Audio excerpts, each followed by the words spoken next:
I caught my girlfriend cheating with my closest friend, turned him over to the police, and cut all ties with her, my late wife Rachel, and I grew up in a medium-sized town with around 30,000 people. We'd known each other since we were about 6 years old and were practically inseparable. By 16, we started dating, and when we turned 18, we moved a few hours away to pursue jobs.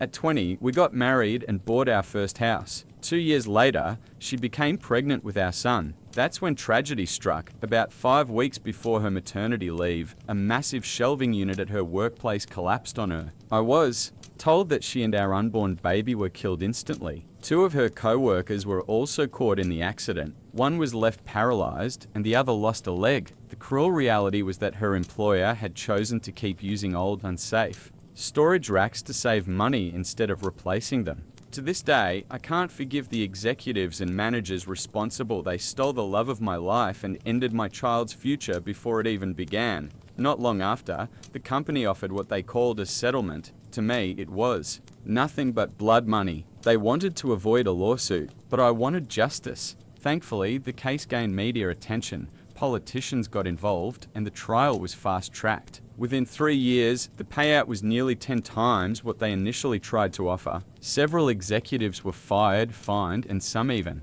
ended up in prison. During this time, I continued working at my telecommunications job. My mother, God bless her, moved in with me to help, and honestly, I don't think I would have survived that period without her support. Around the same time, I was offered a promotion that required frequent travel across the state. Instead, I requested to be based out of my hometown branch so I could both cover statewide work and be close to my roots. They agreed. Eventually, I bought a house there, which allowed me to have my own space without constantly crashing at my parents' place whenever I came home. 4 years passed. One Friday, after returning from a work trip, I was catching up on tasks in my office when Harry, the branch director, stopped by. We had grown up in the same town, though at different schools, and after my return, we became close friends. He invited me to a party at his place that evening. It was last minute, but I agreed. I felt like I needed a night with friends. That night, Harry introduced me to Catherine, a new employee who had just relocated to the area.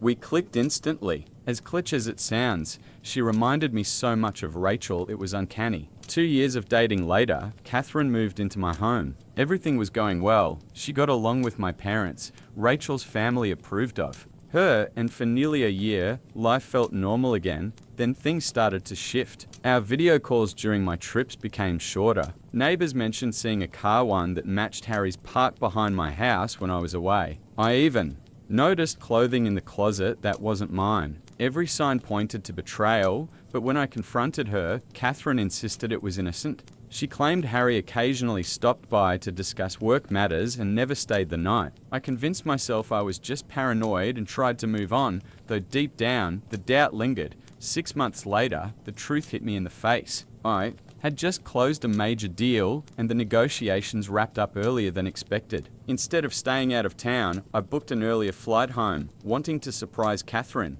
A few hours later, I arrived in my hometown. Rather than pulling into the driveway, I parked in the alley behind the house, hoping to sneak in and give her a happy surprise. But part of me wanted to see if that mystery car was really there, and sure enough, it was. Parked directly at the back entrance was Harry's car. My stomach sank. For a split second, I hoped maybe it belonged to someone else. A careless neighbor, perhaps. But the license plate confirmed it was his. My pulse skyrocketed as I stepped out, walking toward the rear of the house, and that's when I saw something. That made my heart plummet. Time froze when I walked into my own kitchen and saw my closest friend having sex with my girlfriend on the counter.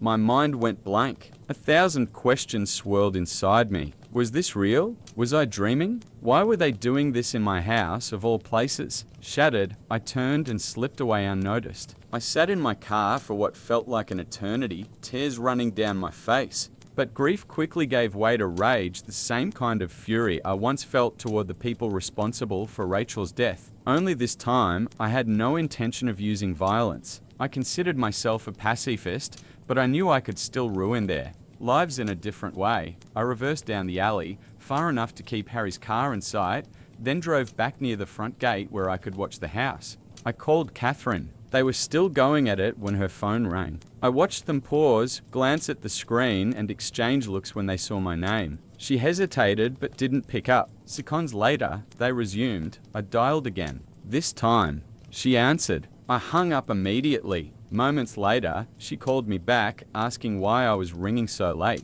I told her I'd be home in 10 minutes and didn't want to scare her by showing up unexpectedly. She faked excitement, said she was glad I was coming home, and quickly ended the call, claiming she needed to change clothes. Not long after, Harry bolted out the gate half-dressed, leapt into his car, and sped off like the devil was chasing him. I couldn't help but smirk, knowing I had terrified them both into thinking they'd been caught. I waited a few minutes, then parked where Harry's car had been. The rest of the night went quietly. Once she was asleep, I slipped into my office at the end of the hall, wide awake. I needed a plan. My mother had always taught me to let karma do its work, but this time, karma was going to get some help. I decided to punish them separately, but destroy both of their lives. I knew Harry was into substances. Nothing hardcore, but enough to ruin his career if exposed. I'd stumbled upon some powder and weed at his place once, though he tried to cover it up. I pretended not to notice then, but now it was exactly what I needed. I began contacting shady clients and made several purchases, building up a stash over a few weeks. Soon I had more than enough to execute my plan. A month later, I hosted a barbecue for friends, Harry included. Once I made sure he had drunk plenty, I convinced him to crash at my place. Early the next morning, I planted the stash and some of my personal belongings inside his car, the largest amount hidden under the spare tire compartment. I also slipped a smaller stash into his home. Later, when I dropped him off, too drunk to drive himself. Days later, I staged a burglary. I smashed the glass in my kitchen's back door and left it ajar before heading to the airport. When my plane landed, I had several messages waiting, one from my panicked mother, who discovered the broken door and called police, one from Catherine in tears, and one from local authorities asking me to return their call. I told the police. I was away on business and would speak to them once I got back. In the meantime, I asked Catherine to stay at my parents' house until I returned and arranged through my father to have a security company install cameras and an alarm system. When I came home, I acted the part shocked, confused, and upset. How could this happen? Who would want to break into my home? After a police walkthrough confirmed missing personal items, I filed a report. The security rep then showed Catherine and me how the system worked. She nervously asked what to do if we wanted privacy while being intimate. He assured us it was a common question and showed how to disable cameras in certain areas. As I escorted him out, I asked if he could also set up email alerts for whenever the cameras were switched off. He happily obliged. Perfect. All I had to do now was wait. Meanwhile, I quietly consulted a family lawyer. I needed to be absolutely certain that when the time came, I could legally walk away without paying Catherine a cent or splitting any property. Since I wasn't entirely sure whether Catherine and I could be considered common law partners, I wanted to make certain she'd never have a legal claim to anything that once belonged to Rachel and me. As Rachel's sole heir, the last thing I needed was a legal ambush. Thankfully, my lawyer reassured me, despite nearly 4 years of dating, Catherine and I hadn't lived together long enough to qualify as common law spouses. On top of that, since I paid all the bills and she had never contributed toward rent, she had no financial or legal grounds to demand anything. To cover every possibility, though, he drafted what felt like a bulletproof document just in case she ever tried. The following week, my company offered me a promotion with a relocation back to the city. It meant leading a team and, more importantly, no more endless travel. The move would take about 6 weeks, plenty of time to collect the evidence I needed. Back in my hometown, I set the final stage of my plan in motion. I asked Harry to approve. A week off for Catherine in about 2 weeks' time. I told him I wanted to surprise her with a vacation before taking the biggest step of my life again. He jumped up, hugged me hard, congratulating me for being ready to commit once more. I hugged him back, though not for the reason he thought. He agreed to block off the week, and I asked him to keep it quiet so it would be a surprise. Of course, I knew word would spread in the office that was part of my design. That evening, I told Catherine I'd booked her and 2 of her friends a week-long spa retreat, all expenses paid. She squealed with excitement, like a child let loose in a candy shop. I then told her I'd be busy in the city preparing for a big client meeting and would fly out, not returning until after she was already gone. She looked a little disappointed, but I assured her the surprise would be worth it when she came back. What I didn't tell her was that I had quietly arranged a 2-week getaway for myself on the other side of the country, both to enjoy. A taste of freedom and to brace myself for the storm that was about to break. 2 Sundays later, I returned and drove past my house. Sure enough, Harry's car was there, just as it had been the first night I caught them. I parked a little farther away and checked the cameras. They were asleep in my bed. No shock there, I already had 2 weeks worth of recordings of them together. That's when I made my first call. Pretending to be a concerned neighbour, I told the police there was a man loitering in his car behind my property, occasionally handing things through car windows and peering into my yard. I said I suspected he might be dealing or planning a break-in. I gave them his license plate and vehicle description. They promised to send someone, then I phoned Catherine, saying I'd be home in 10 minutes. I reminded her that although she was flying out the next day, I wanted to surprise her now. Watching the footage later, I laughed at the chaos I'd set off. Within seconds, Harry bolted shirtless out the back door and scrambled into his car. I couldn't have scripted it better. As he sped off, a police cruiser turned down the alley and immediately began pursuit. Perfect timing. I parked, greeted a very flustered Catherine, and played the part of the loving partner. We did the usual. Couple routines, then she fell asleep. I, of course, stayed awake. The next day, a taxi came to take her and her friends to the airport. Once they left, I waited a few hours, then called a friend in the moving business. I asked him to help me box up Catherine's belongings and put them into storage that Friday. He agreed. Later that day, the police called. They wanted me to come.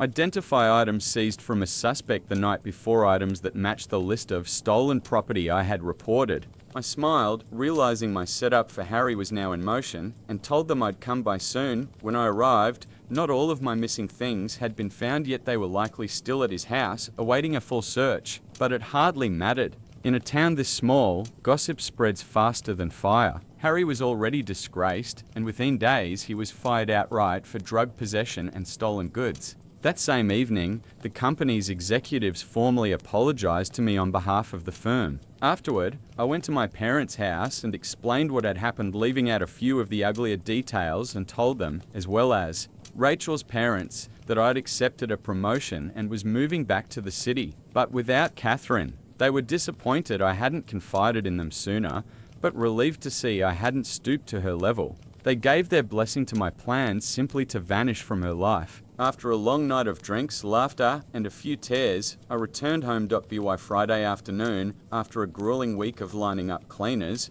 preparing the house for rental, and closing tasks at the local office. I packed up a few last items, stopped at my parents to say goodbye, and then made one final detour.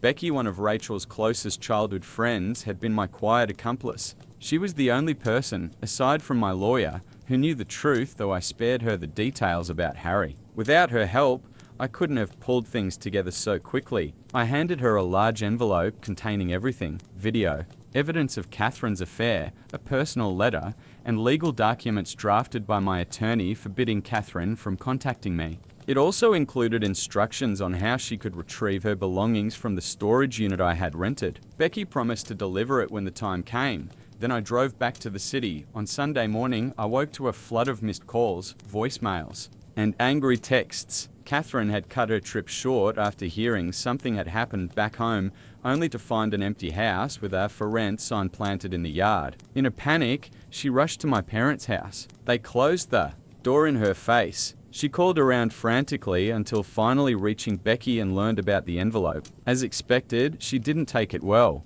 Soon, the messages began pouring in. Furious accusations that I'd set up Harry, threats, pleas, everything in between. I half expected her to show up at my door in the city, but she never did. Now, to answer the questions people always ask, what happened to Harry? He's facing a few months behind bars. Since it's his first offense, he'll likely serve less, but I don't regret it. He grew up with Rachel and me, knew exactly how shattered I'd been after losing her, and still chose betrayal. The police already had plenty to work with. All I did was give them a reason to look closer. What about Catherine? She fancied herself a socialite. Her status meant everything to her, and exposure was the one thing she couldn't survive. Word of her affair spread quickly in a small town. Her reputation was destroyed, and last I heard, she'd moved to another state because she couldn't handle the fallout. Was it legal? Surprisingly, yes. I covered every base with my lawyer. I had every right to move her belongings into storage, to cut her off, and to disappear. Morally, I know it was cold.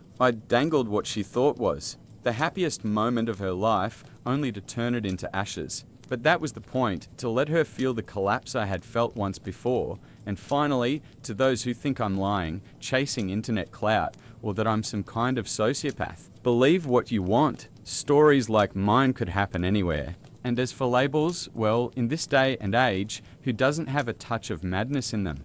My ex-husband cheated on me with my own sister. 6 years later, he wrote me a letter. I'm 33 now. I met my ex-husband, Dan, now 40, when I was 18. It happened at a restaurant where I was celebrating my birthday. He was charming, mature, and made me feel like the most special woman in the world. To give some background, I grew up in a dysfunctional family. My parents constantly fought, and my father often disappeared for months. He died right after my youngest sister Abby was born. She's 25 now. From the very beginning, my mother poured all her affection into Abby. She wasn't a bad mother to me, but I always felt like something was missing.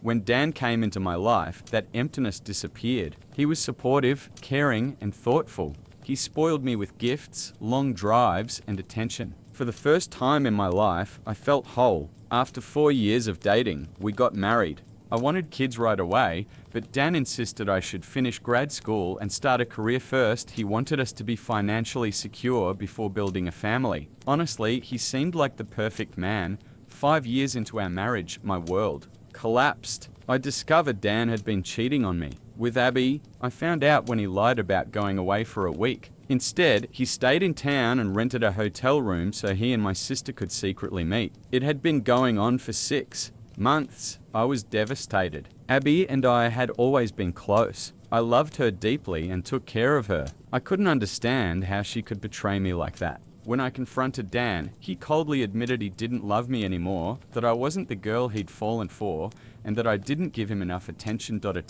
that time, I also found out I was pregnant. But the stress of everything caused me to miscarry. Dan never even came to the hospital. While I was losing our baby, he was with my sister. That broke me in ways I can't fully describe. Looking back, the signs were there. Abby was always a little too affectionate with him, and I sometimes noticed the way he looked at her. It still hurts to remember. My mother sided with Abby, telling me to just accept it. I felt completely alone. I had lost my husband, my child, and my family. The only reason I didn't completely fall apart was my best friend, Tina. She was moving to another state and invited me to come with her. I agreed. By that time, Dan and I were already divorced. In our small town, I had to see him and Abby often, and I couldn't bear it. Moving away was the only way forward. It took time to rebuild my life, but I met kind people who helped me heal. Still, I struggled with trust. A year later, I met Tony, 32 now. I kept my guard up at first, but he proved himself to be patient, loving, and trustworthy. Slowly, I allowed myself to love again. We married last year, and now I'm pregnant with our first child. His parents have welcomed me with open arms, and for the first time, I feel like I truly belong to a family. Then yesterday, everything came crashing back. I received a letter from Dan. He wrote that he misses me terribly. He claimed things with Abby are awful. According to him, she doesn't take care of him the way I did. She doesn't bake cakes or throw birthday parties. She just sends him a happy birthday text. He said she's selfish, disrespectful, spends her nights at bars, and has already cheated on him at least 5 times. The last affair was with his cousin. Even our mother won't rein her in. He says he's planning to file for divorce, but he can't stop thinking about me. He wants us to start over and be a family again, since I don't use social media aside from a private Instagram. He likely doesn't know that I'm remarried and expecting. I don't know whether to feel pity for him or laugh. In the end, the better life he chased turned out to be a disaster. Here's the letter I sent back to close this chapter once and for all. Dan, I'm sorry to hear that you're suffering, but we will never be together again. The woman who would have taken you back, no matter what, she no longer exists. She died the day I lost our baby while you were with my sister. I called you that night and you never picked up. Today, I'm married to a wonderful man who loves and values me. I'm also pregnant with our first child. I'm beginning anew.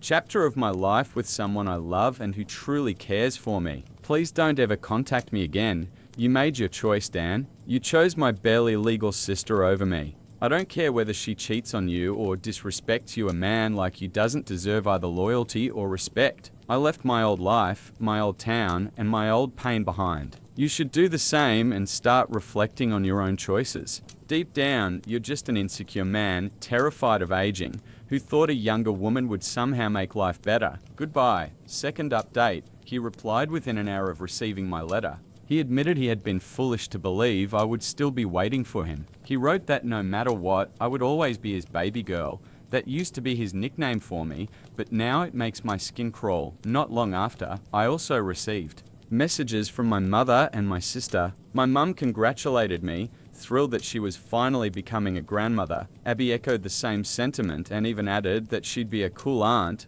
I couldn't believe what I was reading.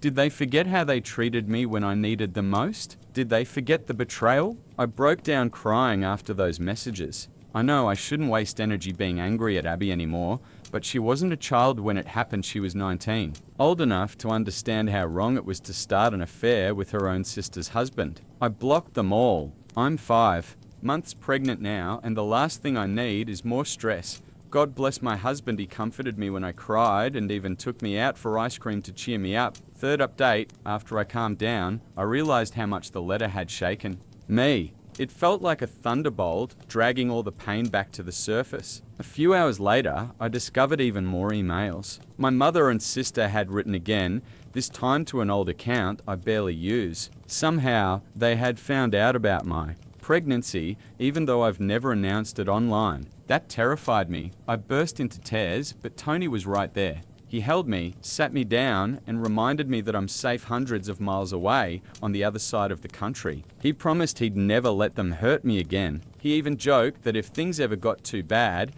we'd just move to another country. He's already planning to talk with his uncle, who's a police officer, and consult a lawyer just in case. Someone online suggested I want daycare centers about my family in case they ever try to take my child. But we don't even plan on daycare right now. I've decided to step away from work and focus fully on our baby and my recovery. I have savings to rely on, and when our little princess grows up, I'll return to work. Thankfully, I'm not alone. My in-laws live nearby and are wonderful people, kind, loving, and excited to help with the baby. And Tina, my lifelong friend, plus Tony himself, have given me the family I never truly had. I don't know what the future holds, but for the first time in my life, I'm surrounded by people who genuinely love me. That's all I ever needed. As for my ex, my mother, and my sister, they'll have to live with their own choices.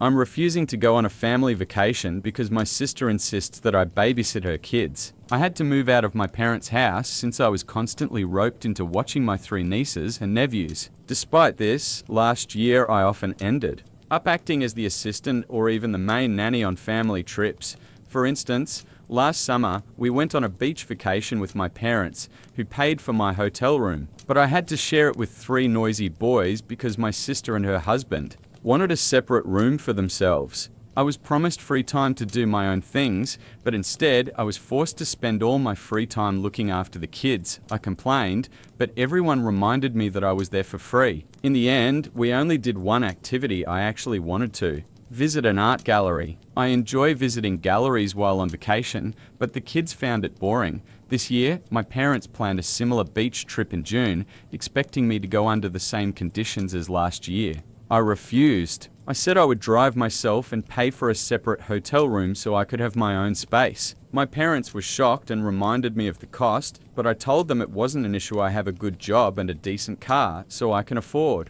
it. Then came all the arguments, but I explained all the reasons why I was going alone and paying for myself. I want to enjoy the vacation as an adult, not as a child. My parents told my sister, who immediately called me, yelling that I would ruin the whole trip if I did my own thing while she dealt with 3 kids. I finally yelled back that last year she dragged me into her chaos, leaving me barely able to do anything I wanted, and made me feel guilty when I simply wanted to visit an art gallery. I'm an adult and deserve a vacation too. Now my sister isn't speaking to me, and my parents are still trying to convince me to go with them to keep the peace. I continue to refuse, but the pressure is mounting.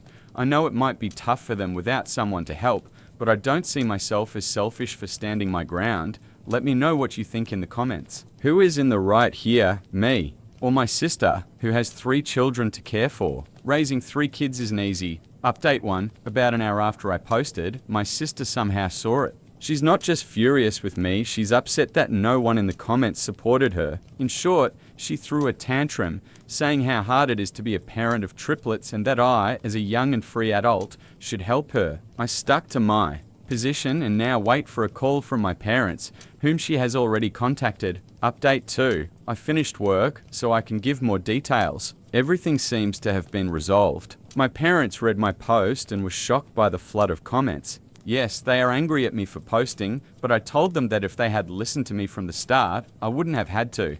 I was fed up with the peacekeeping politics that expected me to sacrifice myself for the family. In the end, my parents confronted my sister. The trip was cancelled anyway, as the hotel wasn't booked yet, but now my parents argue with my sister. She blames me, and the kids are sad because they won't be going to the beach. She even called me during lunch, implying I have no life of my own, so I should help her. I recorded the conversation and showed it to my parents. A few days later, they said they would never force me to babysit again and admitted that what happened last year was unfair to me. Now they're furious with my sister for claiming I should help because I have no life. She's playing the victim, while her husband essentially said no to the chaos and now spends most of his time at work. Update 3, my parents have apologized, but my sister hasn't. At least a week ago when I asked, the answer was no. My post essentially opened Pandora's box in our family.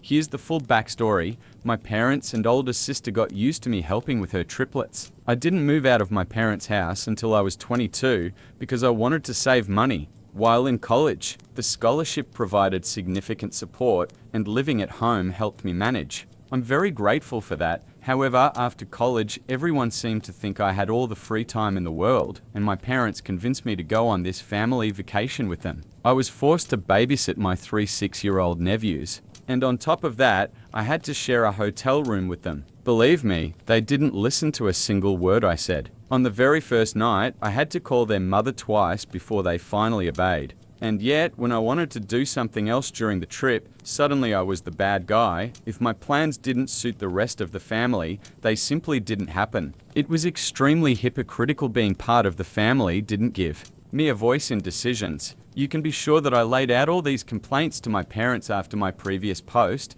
and they admitted they were wrong. After that red-hot vacation, I decided it was time to move out and did so by the end of the summer, surprising everyone since I didn't tell anyone beforehand. I had landed a great job right after college thanks to an internship, and moving out also cut my commute from 45 minutes to just 15. My sister was particularly unhappy because this meant her free childcare on weekends was over, but she still tried to pressure me into babysitting. Sometimes I gave in when bribed with pizza, and that became a kind of norm. Last month, my parents announced plans for another family vacation to the same coastal spot, essentially expecting the same arrangement as last year. I immediately recognized it as a trap. I knew that if I went with them and let them pay for the hotel, I'd end up in the same situation as before. So I calmly told them I would drive myself and pay for my own accommodation. That's when the storm began. When my parents realized they couldn't rope me in again, they resorted to pleading,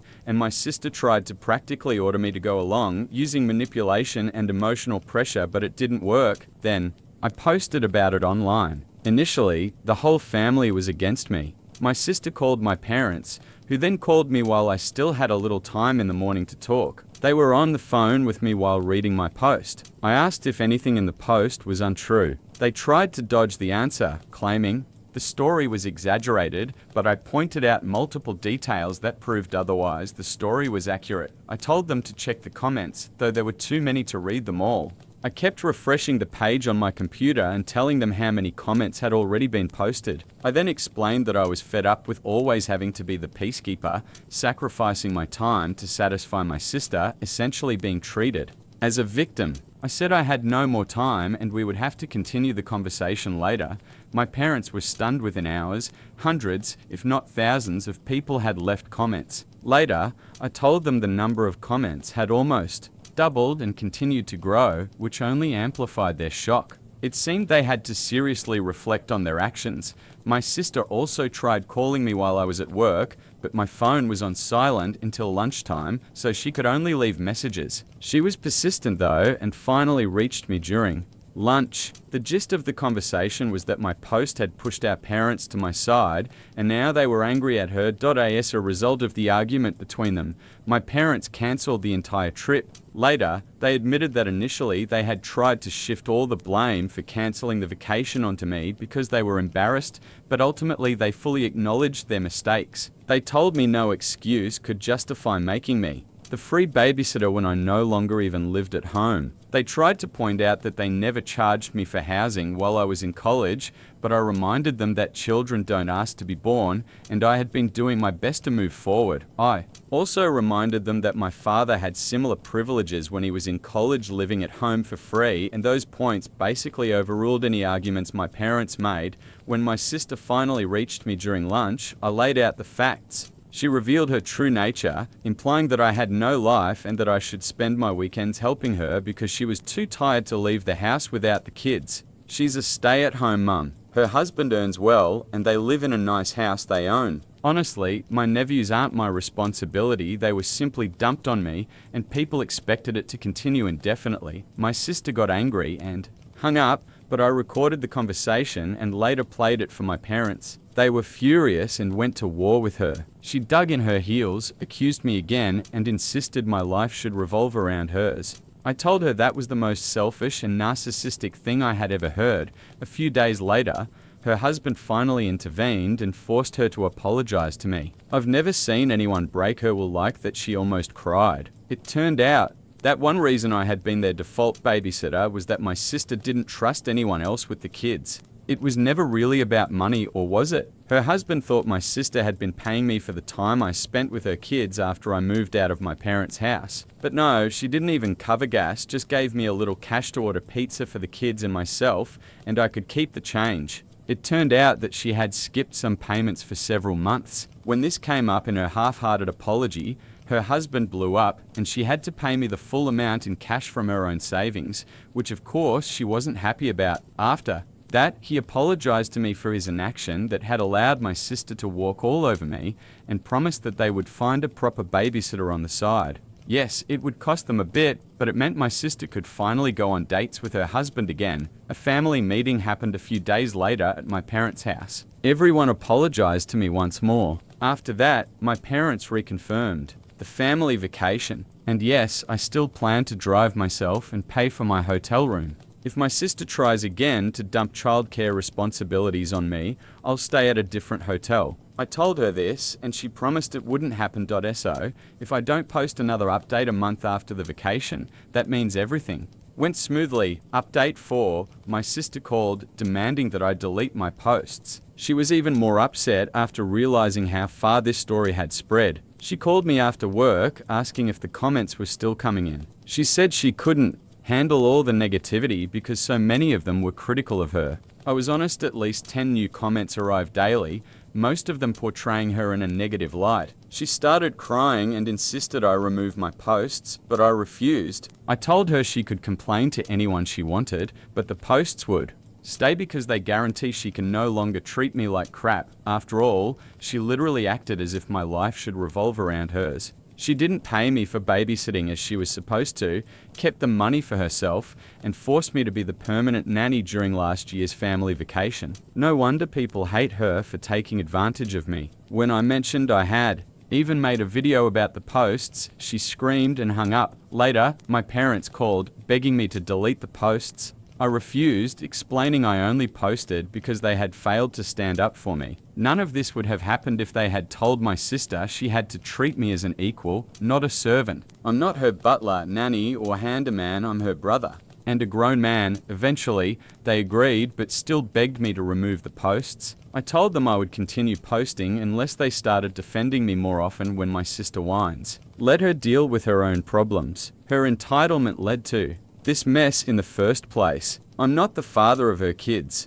I have my own life, a career I've just started, and hopefully soon a girlfriend, someone I actually want to date. I'm moving forward and won't let anyone stop me. They can either step aside or keep indulging my sister, but I told them the latter will backfire. The only way to stop new posts is to end this whole circus. My story is completely anonymous, and I have the right to express my justified grievances. In the end, my mother cried, my father stayed silent, and I said their tears wouldn't move me, they know what needs to happen. Stop supporting my sister. Then my sister called again to yell because my parents told her they would no longer intervene and that she had to handle things herself. They also told her to be kinder to me. I just imagined her screaming in her head at the idea of being kinder to her younger brother. I responded sarcastically. When I finally hung up, she cried. My sister's husband later called to hear my side. He was angry that I continued posting, making his wife cry. I explained everything, and he said he would talk to her again. I hope this chaos ends here. The family vacation is still scheduled for the end of June. I've already booked my room and taken the day off so we can leave on Friday. My room is not near my parents, my sister's, her husband's or the nephew's rooms. It's on a completely different floor. When we go to the coast, if it's not a family event, I'll do whatever I want. You can be sure I'll finally visit those art galleries, try local food, and truly enjoy the vacation. The trip, as expected, was full of ups and downs. The good news is my parents no longer fall for my sister's attempts to make me her nanny. Yes, she tried. The bad news is that my sister attempted to find out which room I was staying in, but failed, ending up in another ridiculous situation with her husband. First, I had informed the hotel in advance that no one should be given any information about me except the police. The staff assured me over the phone that no one would be told. On the day of the trip, I left earlier than everyone else. I knew they wouldn't be ready before M, so I left at 9 o'clock. Check-in wasn't until 1 o'clock p.m., but I wanted some buffer time. I sent a message in our family group chat and began the 3-hour drive. My parents were upset because they had planned a family breakfast along the way, but I told them I hadn't been informed, so breakfast was cancelled in favor of fast food.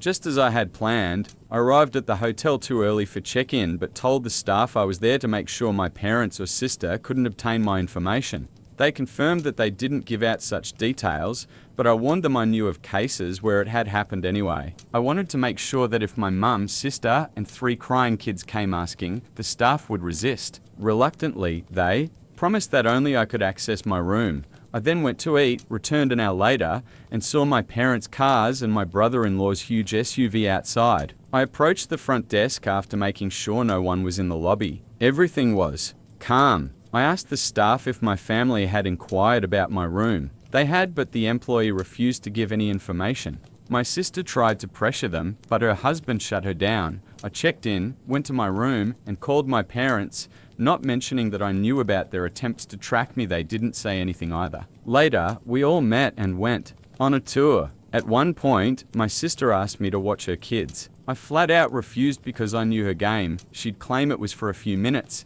then disappear for an hour. I caught her, and her husband told her to stop trying to force me into babysitting. She immediately started crying, claiming she needed a break. Her husband told her he was tired too, but didn't complain. My mum shot me a nasty look, so I went to her and said that if she even thought I was supposed to watch the kids, I would leave the family vacation immediately. This isn't my job, and I was tired of her and my sister acting as if it was my duty. This made my mum cry, repeating "you're right" over and over, a classic trick of hers to appear pitiful and guilt me, but I just said yes, I was right, and told her to leave it and calm down. After that, neither my mum nor sister tried anything like that again. When we returned to the hotel after dinner, my family crowded near the elevator, but I didn't go with them. They asked why, and I said I'd wait for the next elevator. My sister looked at me with hatred, realizing why I was doing this. I simply sat in the lobby, scrolling through social media for about 15 minutes,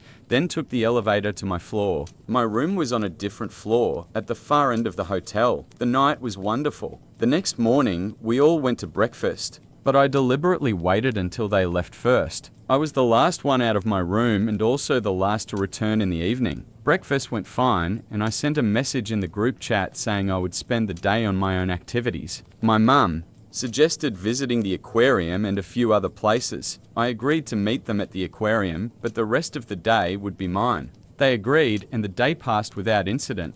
That evening, as I returned to my room, my sister caught me leaving. She had probably been searching the entire floor for me. I went back to rest before dinner because I was exhausted from walking. When I left again to meet them for dinner, she tried to corner me, claiming I had ruined her family vacation because now it was no different from her normal life. She still had to deal with the kids.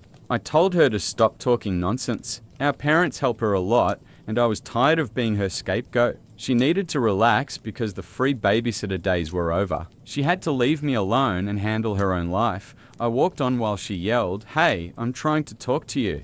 I said I didn't care and was going to dinner. She followed me to the elevator and we rode down in silence. I didn't stay quiet. I told my parents and brother-in-law that my sister had been stalking me to find my room. She was scolded like a child for staging such a pathetic scene. I told her to stop complaining and grow up. The days when she could impose her will on me were over. Then I left. The next day, I sat in the lobby and then got into my car. At dinner, I arrived first. When everyone else arrived, my sister looked dejected, but no one mentioned what had happened yesterday, and that suited me perfectly. My sister avoided me the entire evening. This time, I didn't hide at all. I rode the elevator straight with them and told everyone clearly that, unless there was an emergency, no one should knock on my door. A do not disturb sign hung on my door for a reason. The last day of the vacation went wonderfully. Neither my sister nor my mum disturbed me. They had completely given up. Throughout the trip, I played with my nephews. I'm not a complete jerk. They just wanted to have fun.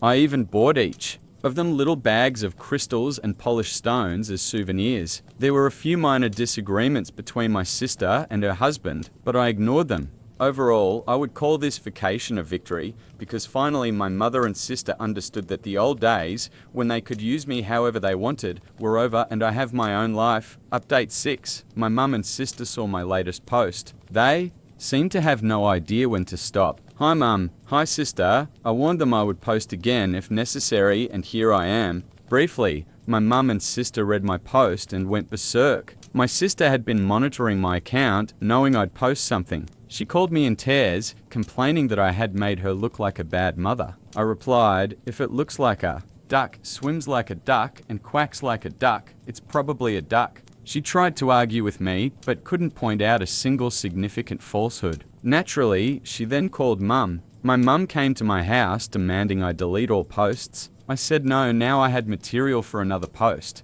I eventually got her to leave in tears. Later, I spoke with my parents on the phone and told them straight their indulgence of my sister led to the toxic family dynamics we have now. I will never go back to how things were, so if they hope for that, I'll shatter it. They told my sister to stop blaming me and leave me alone because they couldn't handle my pushback anymore. Of course, she threw a typical nobody loves me tantrum. My brother-in-law had to bring her back to reality. He didn't call me, likely staying neutral, but this clearly wasn't helping their marriage or my relationship with him. I had to say, sorry man, your wife has gone too far. My parents now insist my sister see a therapist because she cannot handle being a mother and needs to outgrow her old habits. Hopefully, this will be my last post. Hey sis, if you don't stop thinking I should be your personal servant, babysitter, and watchman, and stop acting like the world is against you just because you can't control me anymore, we simply can't interact. Let's settle things, move forward, and you treat me like a normal person, that's it. Update 7. My parents and I had a long talk. They apologized, and we agreed I would keep a little distance until Thanksgiving. Last night, I also had a heart-to-heart with my brother-in-law over a beer. We talked like men and cleared the air. He told my sister she needed a therapist, or he'd separate from her. They are now looking for a professional. He admitted that although she treated me poorly at home, she is a loving and kind wife in their marriage. He also mentioned that she liked being the only child and has carried resentment due to our almost 10-year age gap, which had built up over time. She agreed she needs therapy and will start as soon as it's arranged. They also found a qualified babysitter for my nephews. My brother-in-law admitted he had been upset with me but stayed out of it when support was needed. We agreed it was just a very unpleasant situation that needed closure. Thanks to these posts, I now have a girlfriend. The girl I liked figured out it was me after reading them and had just been waiting for me to make a move. Today, we're going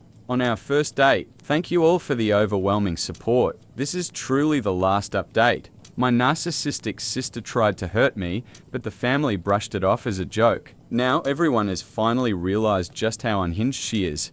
A little background. I'm the second youngest of 5 kids. Among my older siblings, I have 2 brothers and 1 older sister, who we'll call X for this story. There's a 5-year age gap between me and X, so we never had the kind of sisterly bond people usually expect in childhood. I was always a burden to her, and any time it was my turn to pick a family movie or something else, she would get upset. The reason is that, since she was 9, she's had an obsessive need to control everything and everyone. I think you can. Guess where this leads? I'm about to turn 19, and X turned 24 this year. Her boyfriend, let's call him Y, proposed to her during a family day at the beach in June. It was one of those proposals with large white letters made of rose petals, which he had prepared before our family arrived. My sister was over the moon and said yes. My parents, along with my older brothers and sisters, were thrilled. The youngest child in our family is only 4 years old, so I don't think he fully understood what was happening. And now, the drama begins. From the moment of the proposal, X completely transformed into a dictator bride at the insistence of my mum. She appointed me as a bridesmaid, which pulled me into this entire mess. Here are the demands my dear sister laid out. All bridesmaids must pay for their own dresses, a soft pink gown costing $300, plus shoes, hair, and makeup. Every bridesmaid must attend all PRE wedding events, including a spa baccalaureate party at $800 per person and a Toronto baccalaureate weekend with a 2-night stay at the Fairmont for $100. Guests must pay a $150 deposit to secure their spot at the wedding banquet. Otherwise, their place is forfeited. Gifts must be chosen from her registry. Any gift not on the list will be returned. Bridesmaids must go to a beauty salon every 6 weeks to ensure their hair and skin look perfect for photos at their own expense. Any tattoos must be covered. Dresses must cover the neck, ankles, and wrists. The bride wants to be the only one showing tattoos and a bright hairstyle. Hair must be natural or covered with a wig at our own cost. Dresses are only available up to size 10. Anyone who doesn't fit must lose weight. I wear a size 12, and my sister called me fat and even ordered me a keto diet book. No one, including vendors, is allowed to communicate directly with the bride or groom. Everything must go through the bridesmaids. She created an email account with the wedding name, which we all have access to, and we're not supposed to ask if something is okay, we just have to know. We must remind guests about deposits and track which gifts they're giving or how much cash they plan to contribute. Telling this story to others made me realize my family is completely crazy. I'm considering talking to a therapist at my university to see if I can move into a dorm. I called my aunt, who is also my godmother, while at work, and she thinks my mum is insane. She strongly recommends I talk to my parents, not just about the wedding, but also about their preferential treatment of my sister. She's ready to step in if things go wrong. Commenters advise that finances drive many people's lives. If my sister doesn't come back down to earth, it will prevent people like me from participating in her wedding. I've tried explaining this to her, but she won't listen. Her fiancé earns over $120,000 a year in IT, and she, an accountant, earns $100,000. They could easily pay for everything themselves. I told my mum and sister that I won't participate until someone covers all my expenses. My mum shouldn't pretend everything is fine when my sister is acting like a spoiled diva. That approach won't work. She's a very calm person, so they're actually a good match. He's the only one who can calm her down regarding the entrance fee for the wedding. My family insists this is normal for an Italian family, but I just found out it's not. I need to tell my mum I don't have that kind of money. About my sister, she could have just included me as a regular guest. She has 13 bridesmaids in total, 12 regular bridesmaids and 1 maid of honor. Why exactly 13? To match the number of the groom's brothers in his class. There were 13 of them, and he became close to them like brothers. I don't really know what it means, but it's important to him. I spoke with my sister. She said it's my duty as her sister to save money. My mum and dad are paying almost $100,000 for the wedding, so they can't give me $2,000 for my expenses. I'm starting university in the fall, which will cost $177,039. It turns out my parents had actually saved money specifically for us kids. My dad confirmed this with bank statements. They created accounts with $25,000 for each of us, my brothers, my sisters, and me. The rule was that once we turned 19 and went to university, we could use that money for whatever we wanted. These were our funds. I had just turned 19 and my dad was about to transfer my money to me when we had this conversation. This caused a small argument, but first, some background I discovered right after my sister got engaged. She had spoken to my mum about always feeling like a neglected child. She had used this phrase before, so I really believe my mum felt guilty when she heard it. After a long conversation, my mum decided she could redirect part of the funds from all the children's accounts to pay for my sister's wedding. For context, my two older brothers are in the army, unmarried, and living on base. They never used their $25,000 because the Canadian military covers their education, housing, and more. So my mum had $50,000 at her disposal. Combine that with $25,000 from my sister and my $25,000, and that would make $100,000. My mum decided that since I was going to spend $177,000 on my studies, she could just take my $25,000 for the wedding. Later, my sister manipulated this situation because she is a master manipulator who knows how to pull the right strings. When I was born, my mum suffered severe postpartum depression and was hospitalized in a psychiatric facility for months, leaving my sister, two brothers, and me in my dad's care. My older brothers were 9 and 7 at the time, and I was just a few months old. My sister was around 5. Because my brothers were demanding, my dad had plenty to worry about. I was cared for by a nanny, which meant my sister received the least attention. At a time when it was very important, I think this contributed to the development of her negative traits. While the nanny helped with basic needs, food, hygiene, clothing, and some play, she couldn't replace my mum. When my mum returned, my sister felt a huge resentment not toward my mum, but toward me. She blamed me for my mum leaving, which led to her trying to suffocate me with a pillow. My mum stopped it in time, and the family turned the incident into a funny story. It was her way of coping. Throughout my childhood, my sister used manipulation to get what she wanted, so it's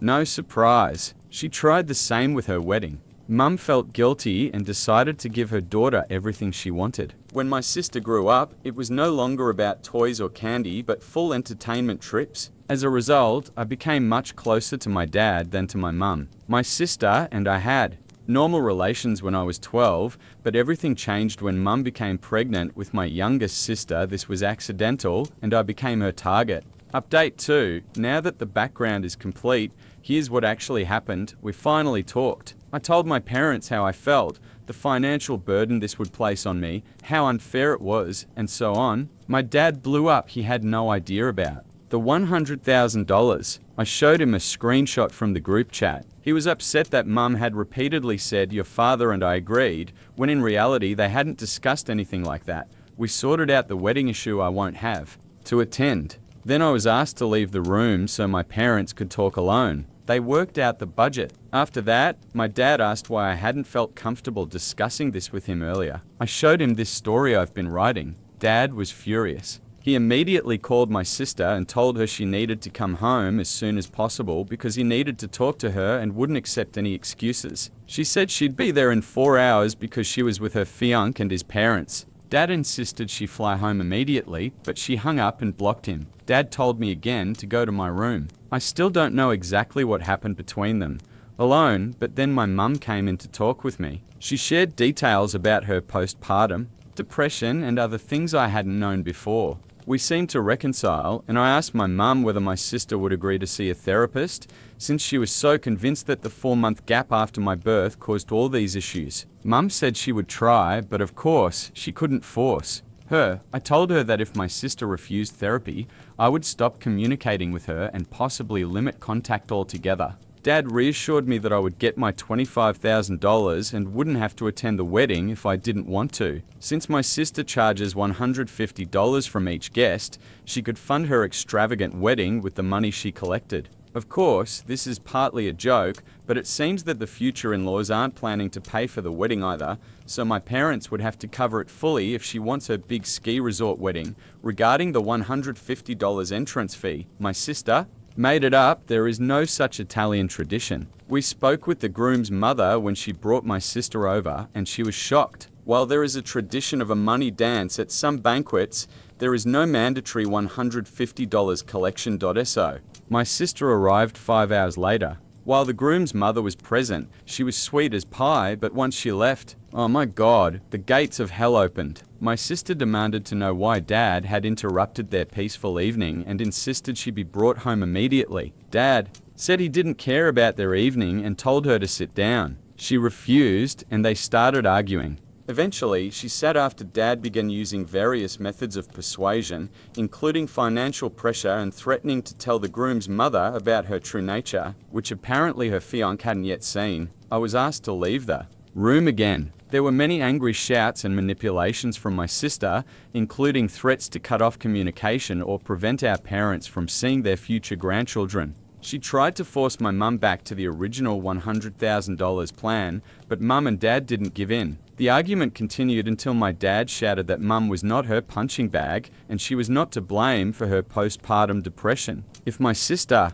was angry because of that, then she should go to therapy. I was called back and we discussed all the issues, starting with the kiddo diet book. My sister tried to justify her actions by saying I was fat and lazy, but Dad defended me. My sister started crying and Mum asked him to be gentler, which he did. In the end, we discussed everything, and I finally felt like part of the family, not another punching bag. My sister eventually called a taxi and left, claiming she was being attacked. We decided to wait until Christmas, when my brothers would return to town, to discuss as a family what we need to move forward without arguing. Most likely, this will either be therapy or her being cut off from the family.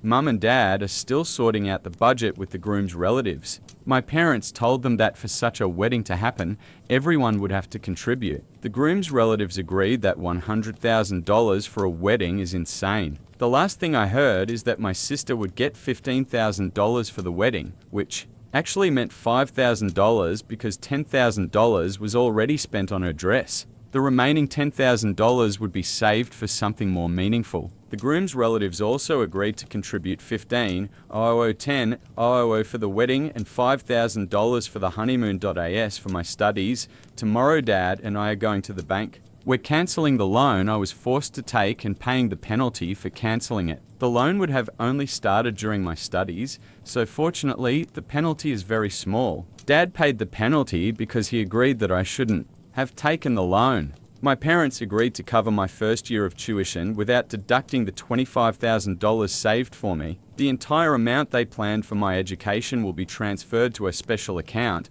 My relationship with Mum is still a bit tense, and my sister just outright hates me. She blamed me for everything and said I caused irreparable damage to her relationship with her fiancé and his family. Because of this, she forbade me from attending her wedding and completely cut me out of her life. Honestly, I don't care. I don't feel like I lost a sister. I feel like I finally got rid of a villain. I promised Mum and Dad that I would never treat my younger sister like that. I plan to be the example she deserves and to protect her, just like my brothers and Dad protected me. Some interesting comments I've seen. One thing seems overlooked: your sister tried to kill you. That's serious. I hope you discuss this with a therapist. It's a strong trauma, and the fact that your parents treated it as a funny incident is concerning. This is unacceptable, it's awful, and I truly hope you make your mum confront why she reacted that way and why she didn't send your sister to therapy back then. It's important to get answers to those questions, and your sister should apologize to you. It might also be worth making sure her fiancé knows about the money. She demanded he should understand who he's dealing with. Author: Mum and Dad weren't joking about this initially. It was mostly my sister who started calling it a joke. It was a joke, but only when we got older. Of course, since then, my parents never left me alone with my older sister. Either they were in the room or my older brother was nearby. Only when I was 10 and my sister and I had normal relationships did the situation get discussed in a joking way. I forgave her and honestly thought it was a joke. Now I realize it wasn't, and she's hated me her whole life. Regarding therapy, I forgot to mention that she did see a therapist from ages 7 to 10. But she learned to tell him what he wanted to hear, and those sessions ended. Dad didn't object. Mum wanted a second opinion and found the best child psychologist in Alberta for her. He worked with her for almost 4 years. In the end, he said she had learned everything and helped her deal with trauma. But I feel like she just became very good at saying what adults wanted to hear. As for her fiancé, he knows. I sent him a long voice message and we talked for 2 hours on the phone. In the end, he just shrugged. Looking back, I think he was aware. He also shows some concerning traits. Do your parents think they failed in raising your sister by allowing this behavior, ignoring her when she tried to strangle you, which became a family joke? It seems to me they project all their mistakes onto her, even though they were partly to blame. I definitely think this played a role. She showed signs of anxious behavior even as a child, pushing, biting, or intentionally harming my brothers or other kids at daycare. But I think the lack of attention from mum broke her. Dad was busy with the boys, the nanny mostly took care of me, and an aunt mostly took care of her, but she couldn't replace mum. The problem is that even though things improved, when I was 12, my sister told me why she hated me, because she had hated me from the start. Mum was pregnant with the youngest sister, and my older sister took out her frustration on me on the house, or even screamed at the dog. To understand my sister better, it's worth noting she stole her fiancé from another girl she knew just because she wanted him and didn't care about the other girl. Psychologists often wait until someone turns 18 to diagnose borderline personality disorder,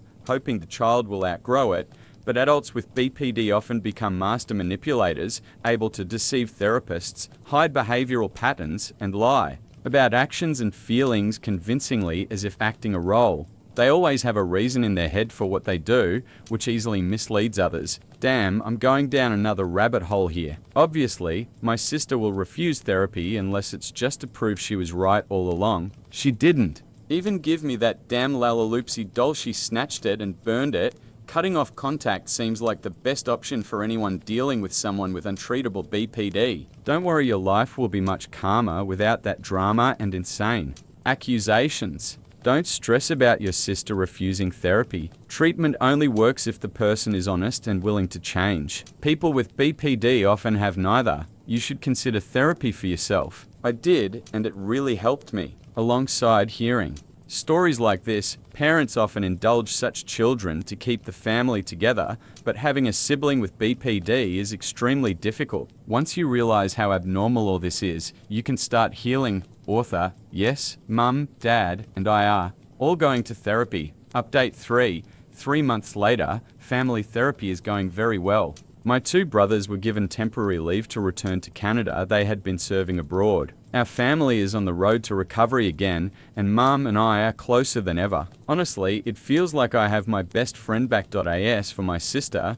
honestly, I don't know what's going on with her. A friend still follows her social media, and she seems fine. The wedding was moved from December to November. She and her fiancé bought a house, and I've heard rumors that she's pregnant. She has cut off all contact with us. Her fiancé's family spreads nasty rumors about us, but we're holding strong. My older brother is getting married, so losing a terrible sister means I gain a wonderful one in return.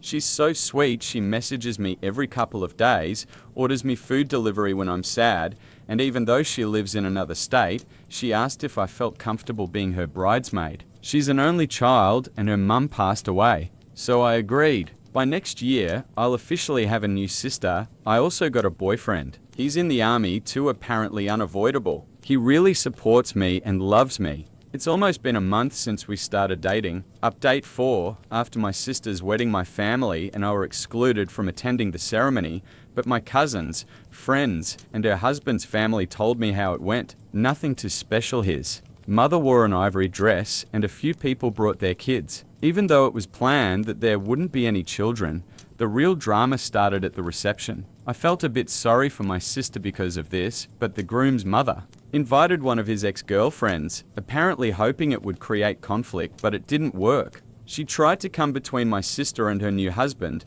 but credit where it's due, he asked her to leave. Honestly, it wasn't that dramatic. They made it to the altar, and today or tomorrow, they're heading on their honeymoon. My sister really was pregnant. At the end of the reception, the groom gave a speech with a slideshow, and on the last slide, they showed an ultrasound photo labeled baby surname June 2023. So, this story has already sparked a lot of opinions, and it's hard to add anything more. I'm just glad it ended the way it did, because often things turn out very differently. My grandma gave me a penthouse for my birthday, but my mum tried to take it away to please her new husbandi everyone. 3 days ago I turned 15, and my grandma gave me the most unbelievable gift. She signed over the deed to her penthouse apartment to me. She doesn't even live there full time. She has a house in the suburbs and only stays in the penthouse when she comes into the city. I was over the moon. It felt like, for the first time in a long while, something good was happening in my life, because honestly, this last year has been absolute hell. It started when my dad walked out. He'd always been a complete workaholic, barely around, but the divorce still blindsided me. My mum never even told me directly. One day, I just noticed he was gone. Later, I found out he had already filed for divorce almost a year before. By the time I realized what was happening, it was basically over. He didn't even say goodbye to me, just left me one last message, be good. That was it. I haven't seen him since. When the divorce finalized, Mum got the house and full custody of me and my little brother. Dad technically had visitation rights, but he never used them. He just vanished from my life. Then, about 2 months ago, Mum dropped another bomb. She'd been dating someone, let's call him Robert, for a few months, and now they were engaged. I barely had time to process that she was even seeing someone before she announced he'd be my stepdad. It felt rushed, forced, and honestly pretty desperate. How do you even know someone well enough in 5 months to marry them? When I finally met him, he seemed distant and cold with me. With my 4-year-old brother though, completely different. Playful, warm, like he was auditioning for best stepdad ever. At first, I brushed it off as him just being more comfortable with little kids. But a couple of weeks later, Mum sat me down and told me the real reason behind their whirlwind. Engagement. Robert had been offered a new job in another state. They were moving, and here's the kicker, they planned to take my little brother, but leave me behind. With my grandma, when I asked why, Mum basically admitted it was Robert's idea. He wanted my brother because he was still young enough to bond with, but me, at 15, I was too old to ever become his real daughter. Plus, apparently, I'd upset him when I said 5 months wasn't long enough to know someone before marrying them. He decided I was stuck in the past and would never accept him, and my mum agreed. She told me I'd be better off staying with grandma.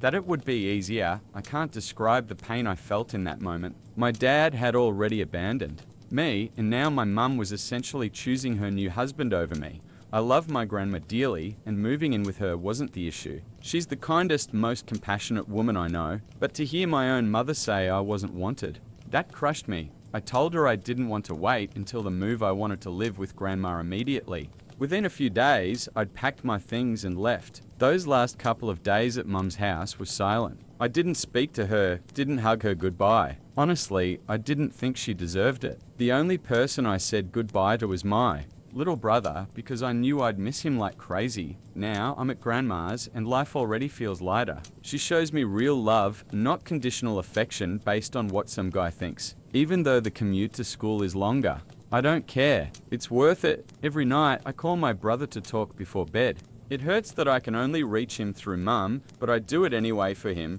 For the first time in months, I feel like I might actually be okay. I don't really talk to my mum anymore. We only speak when it's absolutely necessary. 3 days ago, I had my birthday, but honestly, it wasn't me who organized anything. My grandma secretly put everything together. She found a couple of my close school friends through my Facebook, invited them along with some relatives, and surprised me with a little party at her house. I hadn't expected anything, so it lifted my spirits a bit, especially after how down I'd been ever since Mum sent me to live with grandma. But after we cut the cake, grandma announced her gift to me and I was completely stunned. She told everyone that for now, her lawyer would act as trustee of her apartment, but the moment I turn 18, full ownership will pass to me. It was the best news I'd gotten in ages. I didn't even think of telling my mum about it. Turns out, someone else did. Yesterday I found out that one of the party guests must have told her. That evening, Mum called me, sounding way too cheerful for someone about to drop a bomb. She said she knew about grandma's gift and that after talking with Robert, her husband, they decided he wanted to adopt me. But there was a catch. I'd have to convince grandma to transfer the deed into his name first. She genuinely expected me to be happy about this, as if it meant I could finally join them. I wasn't. I told her straight up that it would never happen and that she didn't need to call me anymore. Then I hung up. A few minutes later, she tried again, and when I didn't pick up, she sent me a long message. The summary? She said she was sorry if it upset me that she lives by Robert's rules, but I needed to understand that after her divorce, he was the only one who truly supported her emotionally and financially. She claimed Dad wasn't generous, that the divorce settlement and child support were laughable, and that she was lucky he at least left her the house. She admitted Robert wasn't nice to me, but excused it by saying his past relationships failed because of kids from earlier marriages. So I should be understanding. She also said she never abandoned me because she left me with Grandma, who she knew would take good care of me, and that now she'd arranged everything so I could finally come live with them. She ended the message with, "I know you're upset, but I know you love me and I love you. Just text back, I love you." At first, a small part of me felt bad reading it, but the ending made me furious. She wanted me to bend to Robert's demands just like she does. It was selfish, weak, and pathetic. Honestly, it felt like she had completely lost herself. Half an hour later, I texted back that I will never do what Robert wants, and if she wanted to leave with him, she should just leave me here with Grandma like she planned in the first place. I didn't feel like I had anything else to say because her behavior had disappointed me so much. When I told Grandma about it, she was firm. She would never, under any circumstances, sign the deed over to Robert. She barely knows him, doesn't trust him, and believes he'd sell the place right away, leaving me with nothing. Honestly, she's probably right, and I'm glad I stood my ground, but Mum wasn't ready to take no for an answer. This morning, while I was at school, she showed up at Grandma's with my little brother. When I got home, Grandma told me Mum had come to talk face to face about the offer I supposedly ignored. I made it clear I hadn't ignored anything I had already replied and made myself very clear. This is not happening. I want her to stick to her original plan because I'm not about to convince Grandma to sign over her property to Robert. We don't trust him, and I made that perfectly clear. So I honestly don't get why she keeps pretending not to understand. I was harsh and answered in a sharp tone, but can you really blame me? That's when Mum started crying, saying she just wanted to make everyone happy, but no matter what she does, it never works out. I was furious watching her sit in the living room sobbing, because in reality, I'm the one who should have been crying. I'm the one both of my parents walked away from. I told her to stop and said she had twisted everything. She wasn't trying to make everyone happy, she was just trying to make herself happy and expected everyone else to bend over backwards for that. Maybe others were willing to go along with it, but not me. I have my own life, and I wasn't going to ruin it chasing after her and making sure she's okay. That stunned her, and not long after, she left. Later, I realized she had blocked me, and now I feel guilty about what I said. So here's my question. Was I wrong for calling Mum selfish and telling her she only cares about her own happiness? Update 1. Hi everyone. First of all, thank you to everyone who commented on my first post. Reading your replies really opened my eyes. You all pointed out things I hadn't even considered before. For example, it had never crossed my mind that my mum's relationship with Robert might have started before the divorce. Maybe she only admitted to it after the fact because it was easier that way. No one would suspect a thing once the divorce papers were signed.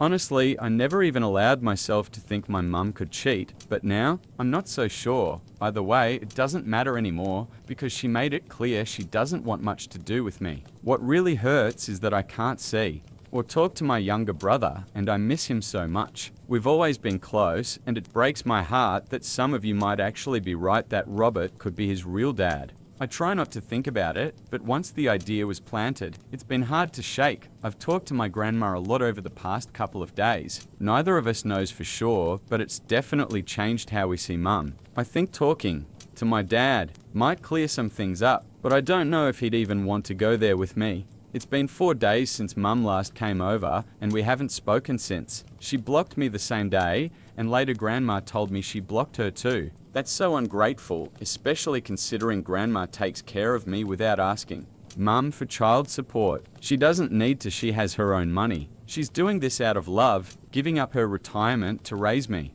Mum should be grateful, but instead, she cuts her off. I'm just filled with so much anger and so many questions I can't answer. I just hope that one day, the truth finally comes out. Update 2. Hi again. This one's going to be long because a lot happened tonight. My dad showed up. Apparently, Grandma had reached out to him, but she didn't tell me because she wasn't sure if he'd actually come and didn't want to give me false hope. As soon as he found out Mum was engaged to Robert, he decided to come. And when he arrived, he hugged me and said he was sorry. Honestly, that alone shocked me. Then he sat me and Grandma down and told us everything. He admitted that he and Mum had been falling out of love for a long time, but they stayed together for me. Neither of them wanted to break the family.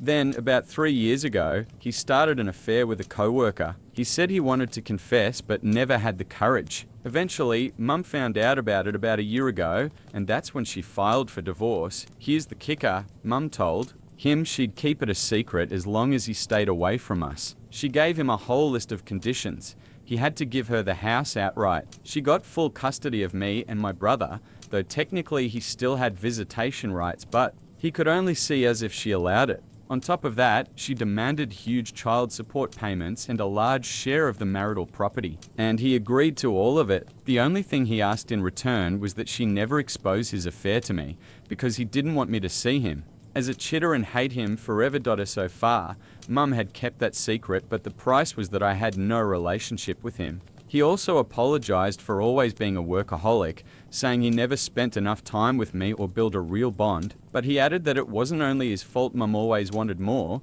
and to keep up with the lifestyle she demanded, he had to work himself into the ground. He admitted that wasn't an excuse, but he wanted me to understand that the blame wasn't just on him. I guess I get that, but it's still a lot to process. Then he explained why he had broken his promise to her and showed up anyway. In the message my grandma left him, she had mentioned Robert and asked if Dad knew him. That's what made him rush over immediately. Not only did he know Robert, he knew exactly what kind of man Robert was, and he wanted to warn us. Turns out, my parents and Robert were all part of the same college group. Mum and Dad were already dating back then, but Robert had always been into her. Right before graduation, when they all went out drinking, Robert confessed his feelings. Mum rejected him since she was with Dad, but she only told Dad about it 2 weeks later, admitting she was confused about her feelings. That led to them taking a break for nearly 2 months. During that time, she even went on a couple of dates, including with Robert.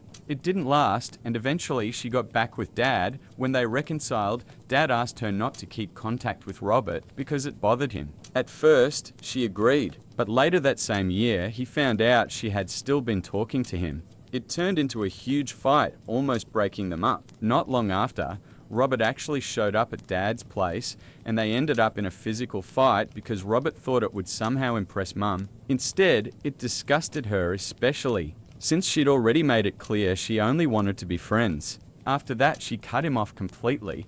According to Dad, Robert was always unstable and a pretty awful person. After college, he left town, and no one heard from him for years. Dad suspects Mum and Robert reconnected a couple of years ago, since she once mentioned hearing he had moved back. He's not sure when they actually started seeing each other again, but the fact that they're engaged now basically proves she cheated too, which means all the divorce conditions she had forced on him technically lose their weight. Dad said he plans to confront her directly, but before doing so, he wanted me to meet with her myself and hear her side. He promised he'd wait and then act after I had my talk with her. Honestly, my head is spinning. I don't know who to believe. Neither of my parents has treated me well, and this whole situation is just one giant mess. Update 3: I finally talked to Mum. I didn't mention that I had already seen Dad, I just wanted to hear her version without her getting defensive. Since she had blocked me, the only option was to show up unannounced. Dad had come over 3 days ago, and yesterday I finally gathered the courage to face her. She looked shocked when she opened the door, but she did let me in. Luckily, Robert wasn't home, so we could talk privately. I started by apologizing, though honestly it was just to break the ice so she'd actually open up. I told her I was struggling to accept Robert so quickly after the divorce, and that's why I'd been acting the way I did. Then I got to the point. I said that the timing of everything felt way too convenient, like it was just too neat that she suddenly met this perfect guy right after her marriage ended. That would have been the perfect chance for her to admit she had known Robert back in college, but she didn't. She just said she was lucky to run into him again. That was it. But I already knew Dad wasn't lying about them all knowing each other in college because he has photos. The only thing I still wasn't sure about were the finer details of his version of events. The moment Mum flat out lied to my face about never knowing Robert before, I realized who I should believe. But then she made it even worse for herself. She admitted she had no intention of ever telling me the truth, and the real reason she rushed into an engagement and moving in with Robert was because she wanted to erase everything connected to my dad, to wipe him completely out of her life, and then she went further. She told me about his affair, the very secret Dad had sacrificed everything to keep from me, the one she promised never to reveal. That was the breaking point. I didn't see any reason to keep talking. I just told her we'd see each other again sometime, and I left. As soon as I walked out of the house, I called my dad and told him he could do whatever he needed to do now, because I finally knew the truth. He hadn't lied to me. Mum had. So now she'd finally face the consequences. I'm not saying my dad suddenly became a saint or that all his mistakes are forgiven, but compared to my mum, he's not nearly as awful. Update for Hi again. A lot has happened since my last post. First, the question that's been eating at everyone, including me, is my brother actually my dad's son? The answer is yes. After Dad confronted Mum, they did a DNA test last month. Thankfully, it confirmed that my brother is his biological child. That gave Dad the confidence to go after full custody. Since I'm 15, I can officially declare that I want to live with Dad, and that will be taken into account legally. That being said, I'm still living with my grandma for now. Even though Dad is trying hard to make things right, there's still a lot between us we need to work through. I feel safest here with Grandma, and I'm not ready to move back in with him yet. Mum, of course, was furious when she realized my visit had been all about finding out the truth about her and Robert. She unblocked me once just to curse me out, then immediately blocked me again. We haven't spoken since .as for Robert. He dumped Mum almost as fast as he got engaged to her. Turns out, the whole time he was stringing her along, he lied about having a job offer. His actual plan was to try to worm his way into his uncle's failing business and live off my mum's money. That's also why he was pushing her to convince me to sign over the apartment Grandma had gifted me. They'd been together for 2 years, and all along he was just playing her. So now Mum's been scammed, dumped, and humiliated. Instead of admitting her mistakes, she goes around whining to her friends about Robert, not realizing they all laugh behind her back. That's actually how Dad found out the truth. Her friends spilled it, and honestly, I'm grateful. Grateful that Mum chose to push me out of her life the moment Robert told her to. It hurt at first, but now I see it was a blessing. So here we are. Dad and I have agreed to try to rebuild our relationship. He's promised to do better and be the kind of father I needed all along. And once he gets full or at least joint custody of my brother, we'll try to piece together some version of a family again. I don't know if we'll ever be a normal family, whatever that even means anymore, but maybe we can at least be a happy one. And for now, that's enough for me. I let my sister-in-law throw her baby shower at my house, but then she tried to kick me out of my own home during the party just to impress one of her wealthy friends. I told her husband what happened, and that ended up leading to their divorce. Now she's raising the baby alone. I'm 32, married for 3 years. My husband 35 and I have been together for 5 years, but he's currently working out of town, so we're basically in a long-distance situation. He comes home every other weekend. We recently bought a beautiful new house right next to my parents' place, so it's convenient for all of us. It's pretty big for just me, but I love the space. At our housewarming, everyone complimented it, especially my sister-in-law, Carrie 32.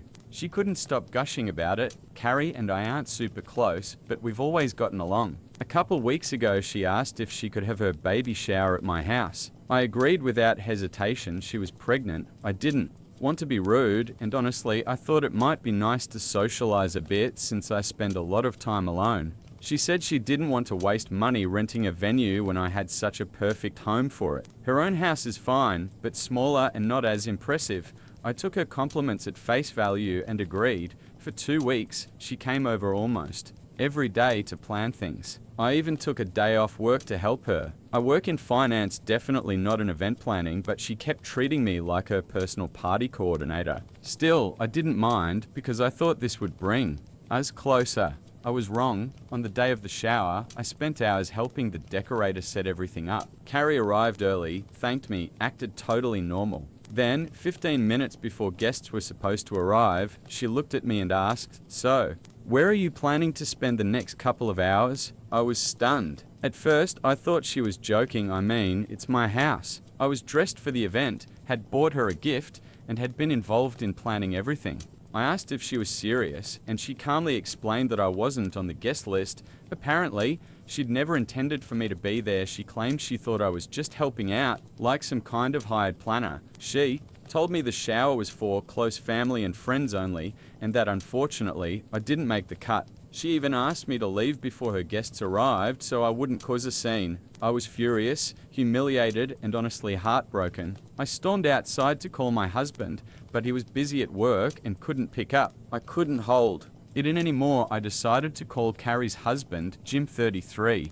I don't know him well. He's quiet and reserved. But I told him everything. How I'd let her use my house, help plan the whole thing, and then how she tried to kick me out of my own home for her little exclusive party. He was silent for a long time after listening. I apologized for dumping all this on him, but I couldn't keep it in. I was so hurt. Jim finally said, very calmly, that I had nothing to apologize for and that under no circumstances should I be leaving my own house. It would have been ridiculous for me to leave. And Jim told me he was on his way over. He didn't want things to escalate between Carrie and me, and he didn't want her getting worked up while pregnant. That sounded reasonable, so I waited. 15 minutes later, before any of her guests arrived, Jim showed up. Carrie looked like she'd seen a ghost when he walked in. As soon as I heard the doorbell, I went back inside. We all stood in the living room, and Jim calmly but firmly told me I was absolutely welcome to stay for the shower. This was my house after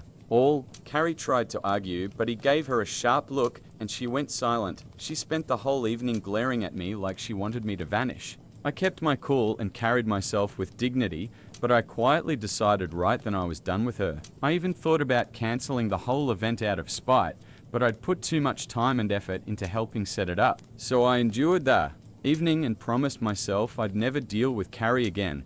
After the shower ended, Jim apologized again for her behavior. Carrie didn't even look at me. He actually apologized for that too, saying she had no right to treat me that way. She was clearly bitter and thought I had forced myself into her special day, which was honestly insulting given it was happening under my own roof. Later that night, I told my husband everything. He was furious and wanted to call his sister immediately, but I asked him not to, at least not that night. I just wanted peace, but peace didn't last. The very next morning, my in-laws called me, fuming.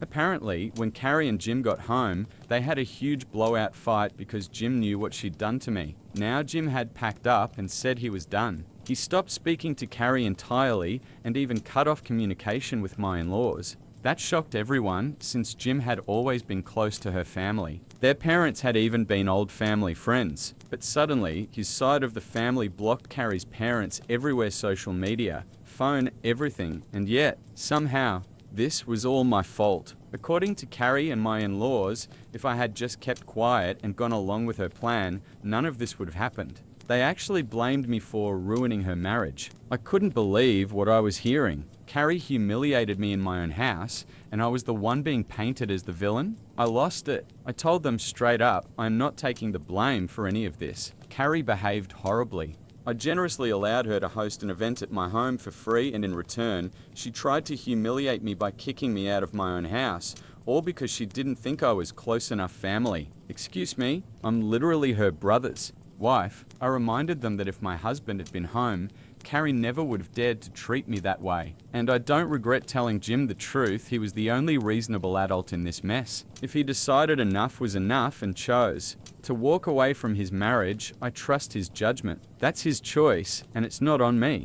But my in-laws won't stop harassing me. They keep saying I've ruined a family and that Carrie's baby will grow up without a father because of me. Honestly, that's just emotional blackmail. I'm close to blocking them completely. But the only reason I haven't is because sometimes their words do get in my head. They make me doubt myself, even though I know deep down I didn't do anything wrong.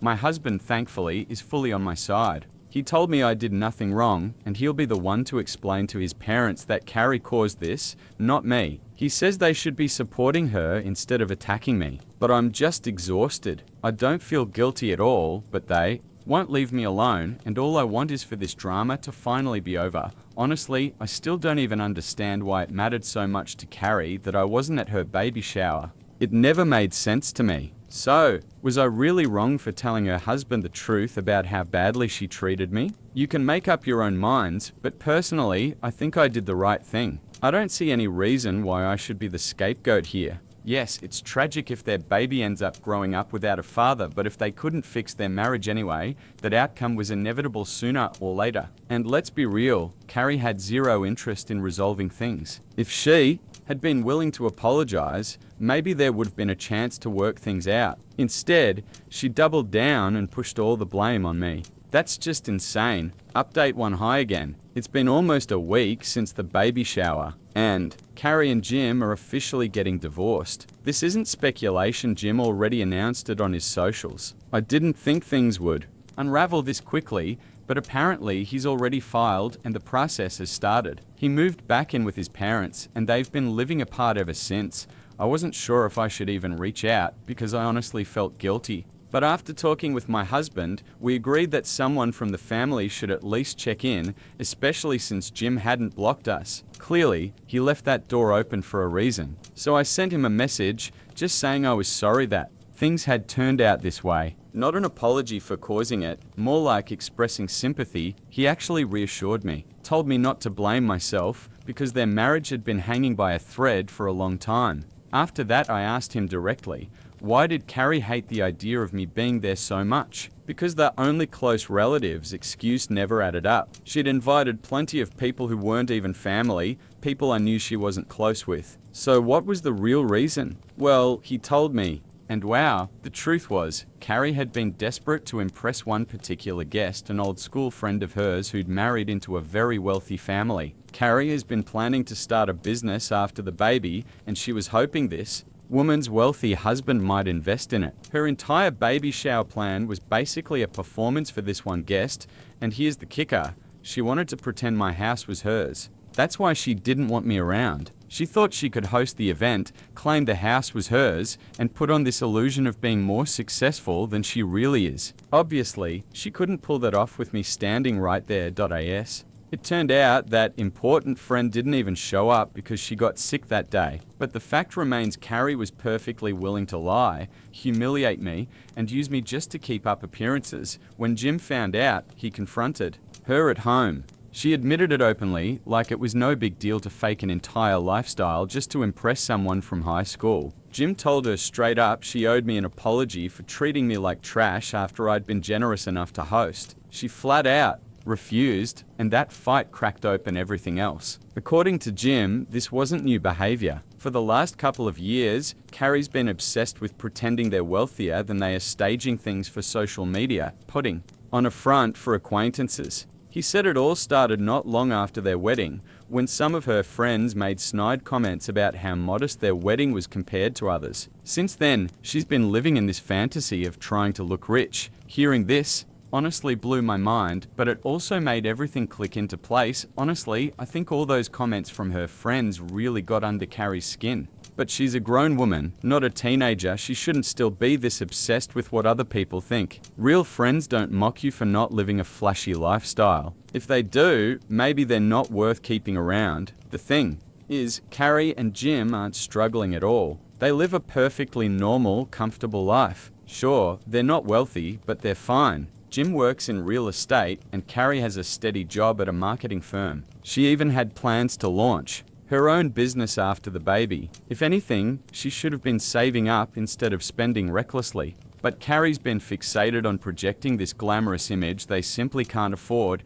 Jim said he tried countless times to explain this to her, that their life is good enough as it is, that they don't need to impress anyone. But she just brushed him off. Instead, she kept buying things without talking to him first, kept putting up a front. That put a constant strain on their marriage. He admitted he used to ignore it because he loved her so much.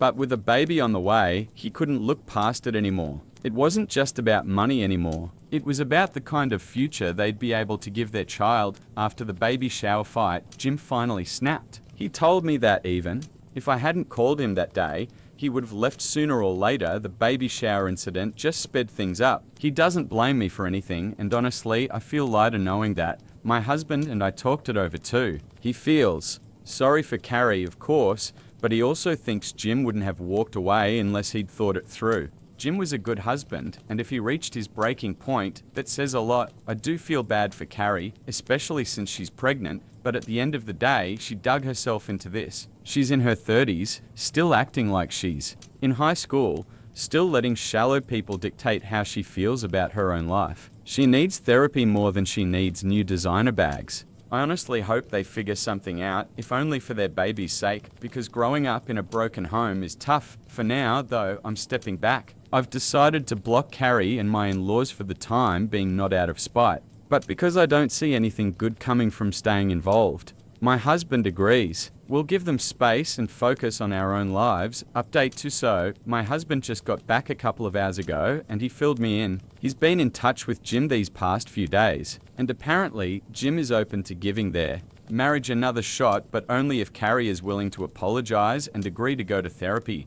My husband's been trying to get that message across to her, but so far she hasn't responded. His parents said she's avoiding everyone right now, just isolating because she's so upset, which honestly is understandable, but the ball's in her court now. .as for some of the comments on my last post, a lot of people called me selfish, saying my husband and I were greedy and should have been financially supporting Carrie and Jim. I honestly don't know how people came to that conclusion, but let me clear the air. We bought this house fair and square because we could afford it. If it hadn't been within our budget, we wouldn't have bought it. And for the record, Jim and Carrie are not broke. They have stable incomes. Acting like they need our charity is just insulting to them.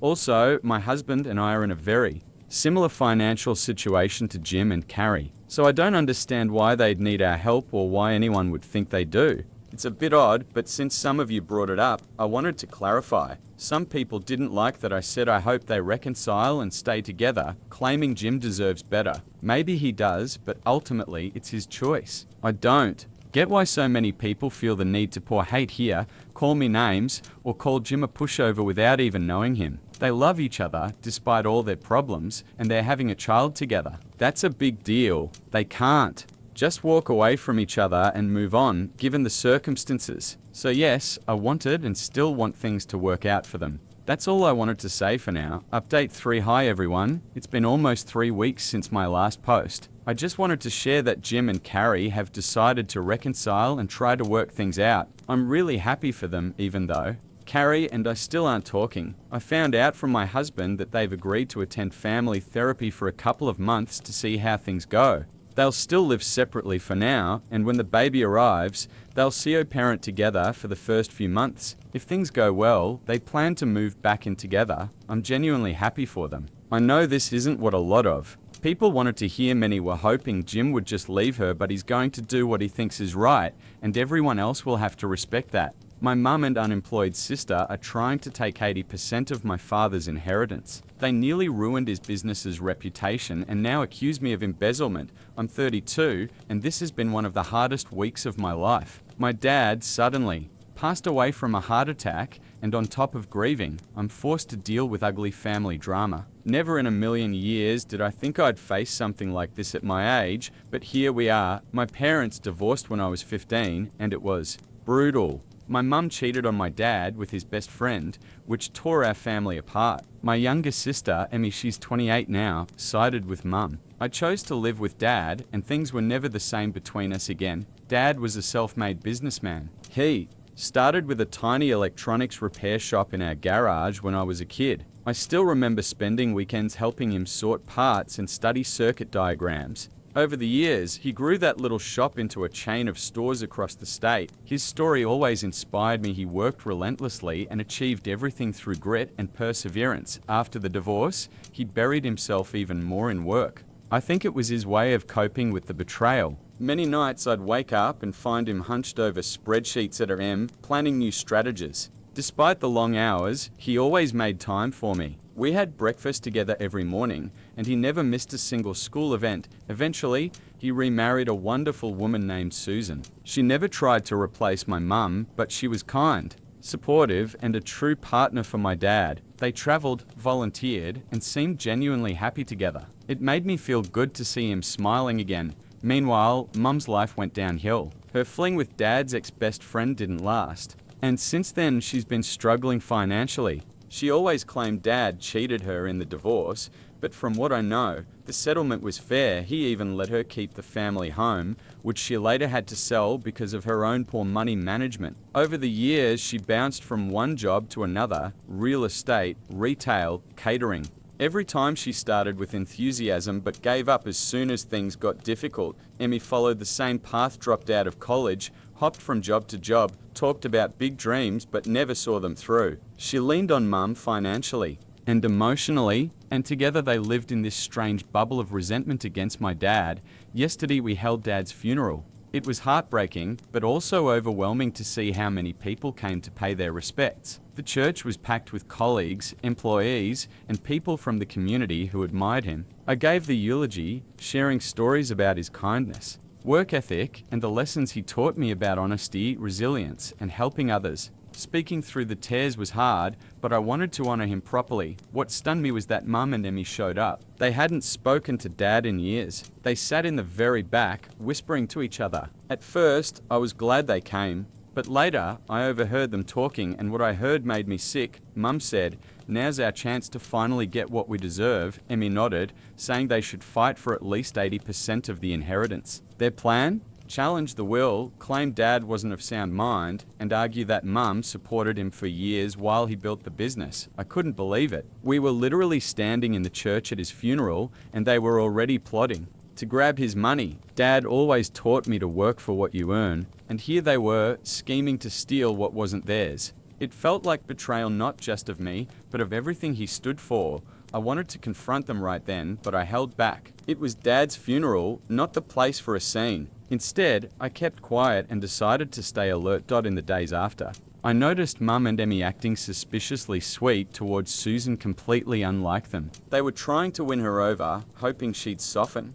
I even caught Emmy snooping around Dad's office, pretending to look for family photos, but obviously searching for documents to use in court. Yesterday, we finally sat down with Dad's lawyer for the reading of the will. Susan was quiet, still shaken from losing him. Mum and Emmy kept shifting in their seats, glancing at each other nervously. I tried to keep my face neutral, though inside I knew exactly what they were hoping for. As expected, Dad left the business to me since I'd worked alongside him for years and understood it best. Susan inherited the house and a large portion of his savings. He also made several charitable donations, true to his values, and Mum, Emmy, they weren't even mentioned. Mum and my sister only got symbolic amounts, $10,000 each. The moment the lawyer finished reading the will, my mother exploded. She started yelling about how unfair it was, how she had supported my father for years while he built his company, and how she deserved a bigger share. Conveniently, she left out the part where her affair destroyed their marriage. Emmy jumped in right after, claiming it wasn't right that I inherited so much since I had already benefited by living with Dad after the divorce. She accused him of favoritism, saying he punished her just because she sided with Mum back then. It was obvious they had rehearsed this whole performance. That's when I snapped. I told them I had overheard their little scheme at the funeral. I called them out for plotting to contest the will and trying to take advantage of the situation. I said they should be ashamed of themselves, thinking only about money while the rest of us were grieving. Mum tried to backpedal, saying I didn't understand how hard things were for her after the divorce. She painted herself as a victim, glossing over the fact that she squandered everything she got in the settlement. Emmy accused me of always taking Dad's side and never caring about them, but I stood my ground. I reminded them how they treated Dad all those years, cutting him off, rejecting his attempts at reconciliation. I pointed out that he didn't owe them anything. The fact that he left them even a token amount was proof of his generosity. The meeting ended with Mum and Emmy storming out, threatening to bring in lawyers. Susan broke down crying from the stress. The attorney reassured us that the will was solid and very hard to challenge, but he warned that if they did file a lawsuit, things could get ugly and drag on for a long time. Since then, my phone hasn't stopped buzzing. Relatives keep reaching out with their opinions. Some are on my side, saying Mum and Emmy are just being greedy and that Dad had every right to decide what happened with his estate. Others say I'm being too harsh and should try to see their perspective. A few even suggested I hand over part of my inheritance for the sake of peace in the family, but I refuse. Dad worked himself to the bone for everything he built. He alone had the right to decide how his estate would be divided. Mum forfeited any claim the day she cheated and walked away. Emmy chose her side back then, and she barely had any relationship with Dad for years. I've spent the last several days digging into Dad's business records, determined to be ready in case they take this to court. From everything I can see, Mum's claims of supporting him while he built the company are exaggerated. The truth is, the business only really took off after the divorce, when Dad threw himself completely into work. I also spoke with longtime employees who had been with him from the early days. They shared stories of his dedication, working nights, weekends, never slowing down. One of them, Jim, told me how Dad gave him a chance when no one else would. Jim had a criminal record from his youth and couldn't find a job anywhere, but Dad hired him as a janitor and later helped him rise all the way to store manager. There are dozens of stories like that. Dad didn't just build a company, he built opportunities for people. Hearing those stories has only strengthened my resolve to defend his legacy. He wasn't building this business for greed. He wanted to create something lasting, something that supported entire families. I can't let my mother and sister's selfishness put that at risk, but I'd be lying if I said I wasn't conflicted. A part of me wonders if I'm being too rigid. Should I try to compromise just to keep the peace? I don't want to go against Dad's final wishes, but the idea of a drawn-out legal battle makes me sick. It would drain money, energy, and cause even more family drama. Right now, I'm focusing on supporting Susan and keeping the company steady.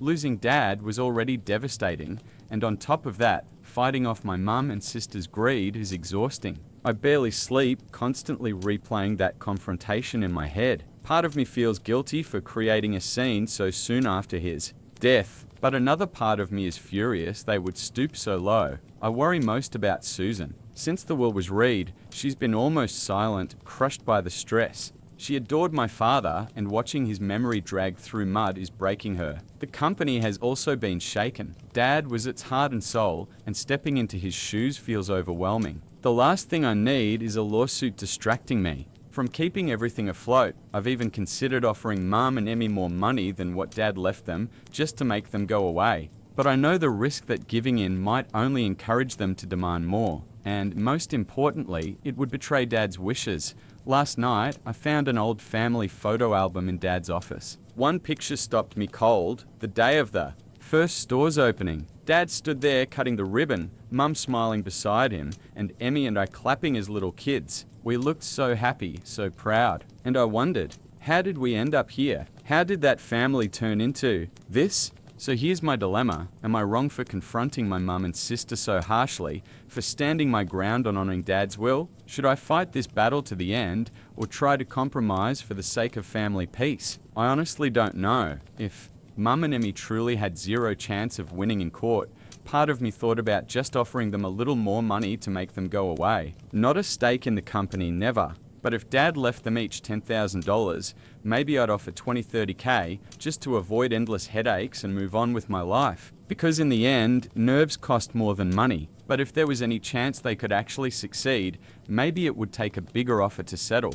Still, I understood what many people, and honestly what I myself wanted deep down, felt, that Mum and Emmy deserved nothing. If the case went to trial and they lost, they'd not only walk away empty-handed, but also have to cover court costs. That would have been its own kind of justice karma, really. Still, my own instincts told me to at least consider offering something small just to avoid a dragged-out war. Update 1: it's been about a month since my last post. Unfortunately, I don't have good news. Things with Mum and Emmy spiraled way beyond anything I could have imagined. At this point, it feels like I'm living inside some ridiculous soap opera. Except it's my actual life, and there's no dramatic background music to warn me before everything collapses. First, I want to thank everyone who commented on my first post. Your advice and support were a lifeline. To those who told me to stand firm, thank you. Your words helped me stay grounded. And to those who suggested compromise, I truly appreciate that perspective too. I even tried, but more on that later. So, where do I start? I guess with the lawsuit. Yep. Mum and Emmy officially hired an attorney to contest Dad's will. About a week after the reading, I was served court papers. Their lawyer has a reputation for being ruthless in inheritance battles. The lawsuit claims that Dad was not of sound mind when he wrote his will, and that mum supposedly contributed significantly to building the business during the marriage, so much so that she's entitled to most of it. They're demanding 80% of the estate. Exactly what I overheard them plotting at the funeral. It's absurd. But absurd or not, it's already causing real damage. Legal fees are piling up fast. I had to hire my own lawyer. Thankfully, Tom, Dad's longtime friend and legal advisor, agreed to represent us. He knows the history of both our family and the company, which is a huge help. Even with his discounted rates though, this isn't cheap. Tom is confident the will is airtight, and that Mum and Emmy don't have a case. But he also warned me these disputes can drag on for months, sometimes years, and the lawsuit isn't even the worst part.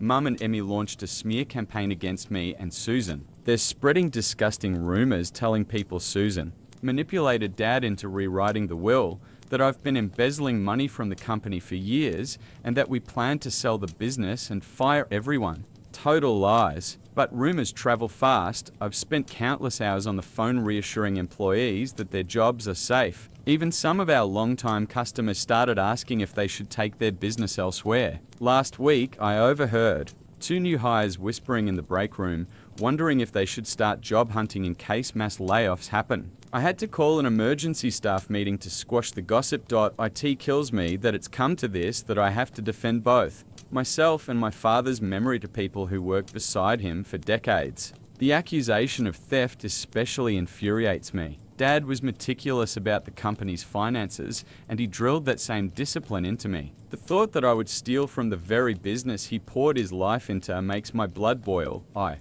spent the past week going through financial records with our accountant, preparing evidence in case the claim makes it into court. Susan is struggling more than anyone. She isn't used to this level of scheming and backstabbing. At one point, she even said maybe we should give Mum and Emmy what they want just to make it stop. I had to remind her again and again that giving in is exactly what they want. The other night, I found her crying in Dad's office, clutching one of his old sweaters, the one he always wore when he worked late. Through her tears, she looked at me and asked, would he really want all this fighting? My heart broke. I tried reaching out directly to Mum and Emmy, phone calls, texts hoping to reason with them. They ignored everything. Now all communication goes through their lawyer. It feels like they've forgotten we're even family. I did run into Emmy at the store last week. I thought maybe without Mum around I could get through to her. But the second she saw me, her face went cold. She accused me of turning the family against her and stealing Dad's money. I tried to remind her how they treated him after the divorce, but she just smirked and said, "You were always Dad's golden boy." Then she walked away. It was like talking to a stranger, not the sister I grew up with. Meanwhile, the rest of the family is splitting apart. Some of my aunts and uncles are furious at Mum and Emmy and fully on my side. Others think I'm being too harsh and should just give them more money for the sake of peace. My cousin Jack even yelled at me during a family dinner, saying my stubbornness is what's tearing us apart. I left early just to avoid making a scene. That dinner was supposed to be a chance for us all to come together, remember Dad, and support each other.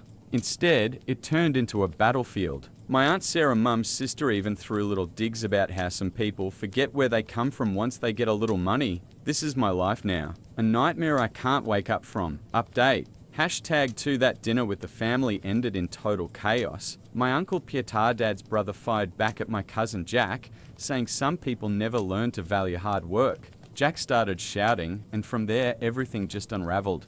Meanwhile, I've been throwing myself into the business, trying to keep it afloat no matter what. Dad built this company from the ground up, and I'll be damned if I let it fall apart on my watch. Thankfully, most of the employees have been amazing. Many of them have known me since I was a kid, and they keep sharing stories about Dad that helped me push through.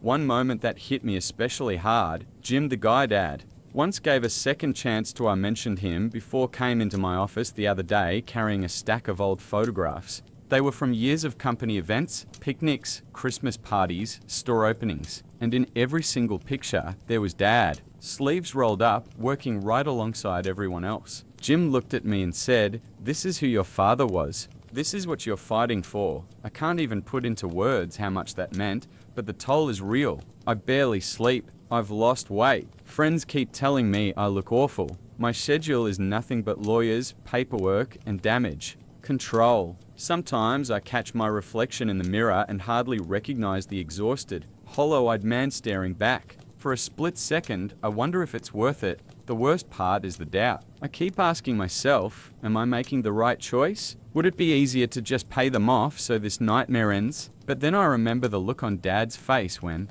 he told me he was leaving the business to me. I can't betray that trust. I won't. Tom, our lawyer, reminds me constantly, this is a marathon, not a sprint. He says lawsuits like this can drag on for years. So I've started documenting everything, every nasty rumor, every ignored call, every attempt I've made to reach out. We're also gathering testimony from long-time employees about Dad's work ethic and how the business grew after the divorce. To counter Mum's ridiculous claims that she helped build it. At the same time, I've realized I need to fight not just in court, but also in the court of public opinion. I'm planning a company-wide meeting to directly address the rumors and reassure everyone that their jobs are safe. I also intend to personally call some of our biggest clients to maintain their trust. Susan and I are even working on starting a scholarship fund in Dad's name for local kids who want to study business or electronics. We figured it's not only a way to honor his memory, but also to show the community that, like him, we believe in giving back. The response so far has been incredible. Even my old high school principal suggested we award the first scholarship at this year's graduation ceremony. It's a small light in a very dark time. As for Mum and Emmy, I've stopped trying to reason with them. If they want to communicate, it'll be through lawyers. It hurts to imagine what Dad would think, seeing his family torn apart like this. I wish I could tell you they came to their senses, that we patched things up and became one big happy family again. But that's not reality. The truth is messy, painful, and full of disappointment for those who told me in my first post to seek compromise. I want you to know I really did try. I offered them a trust fund larger than the $10,000 Dad had originally left, but nowhere near the insane 80% they demanded. They flat out rejected it. Their counteroffer, if you can even call it, that was that they dropped the lawsuit. If I gave them 70% of the inheritance and walked away from the company entirely. When Tom told me that, I almost laughed. It's so detached from reality, it made me wonder if we even live in the same world anymore. So here I am, preparing for a long, ugly legal war with my own mother and sister. Definitely not what I expected when we buried Dad just months ago. But this is the path, and I'm walking it.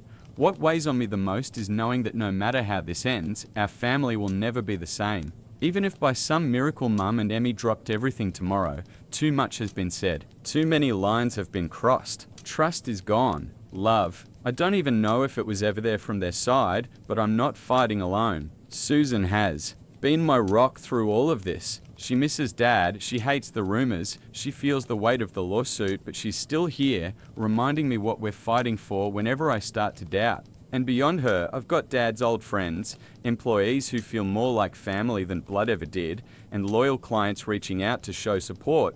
Maybe that's what Dad was trying to teach me all along, that family isn't just blood. Family is the people who stand beside you, share your values, and help you be the best version of yourself. I'll write another update when I have news. In the meantime, if anyone has advice on surviving baseless lawsuits or pushing back against smear campaigns, I'm all ears. And thank you again truly for all the support. It means more than you know. Hopefully, the next update will bring better news. Final update, what a year it's been. I kept putting off writing this last update, partly because life stayed hectic, but mostly because I wanted to be absolutely sure everything was over before sharing it with you. Now it is, and I promised to keep you in the loop. So here we go. Let's start with the lawsuit. After months of legal battles and mountains of paperwork, we finally had our day in court. It was exhausting beyond words. Mum and Emmy's lawyer pulled out every trick he had, painting Mum as the long-suffering wife who sacrificed everything for Dad's business only to be cruelly cast aside. He even brought in so-called experts to testify about the emotional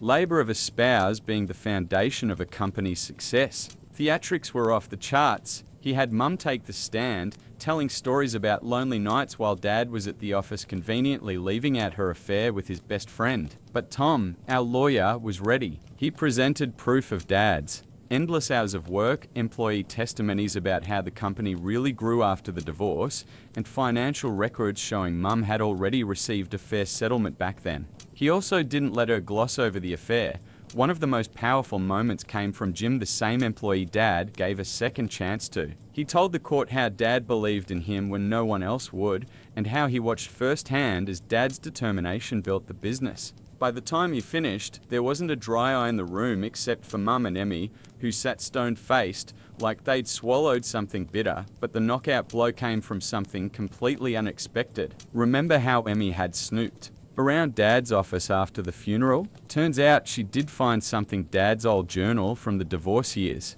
They thought it would strengthen their case, maybe show Dad's state of mind. Instead, it destroyed them. When Tom got it during discovery, it told a very different story. Pages about sleepless nights, juggling payroll, taking out a second mortgage on the house to keep the company alive. Notes about Mum's indifference to the business, her reckless spending, and yes, her affair.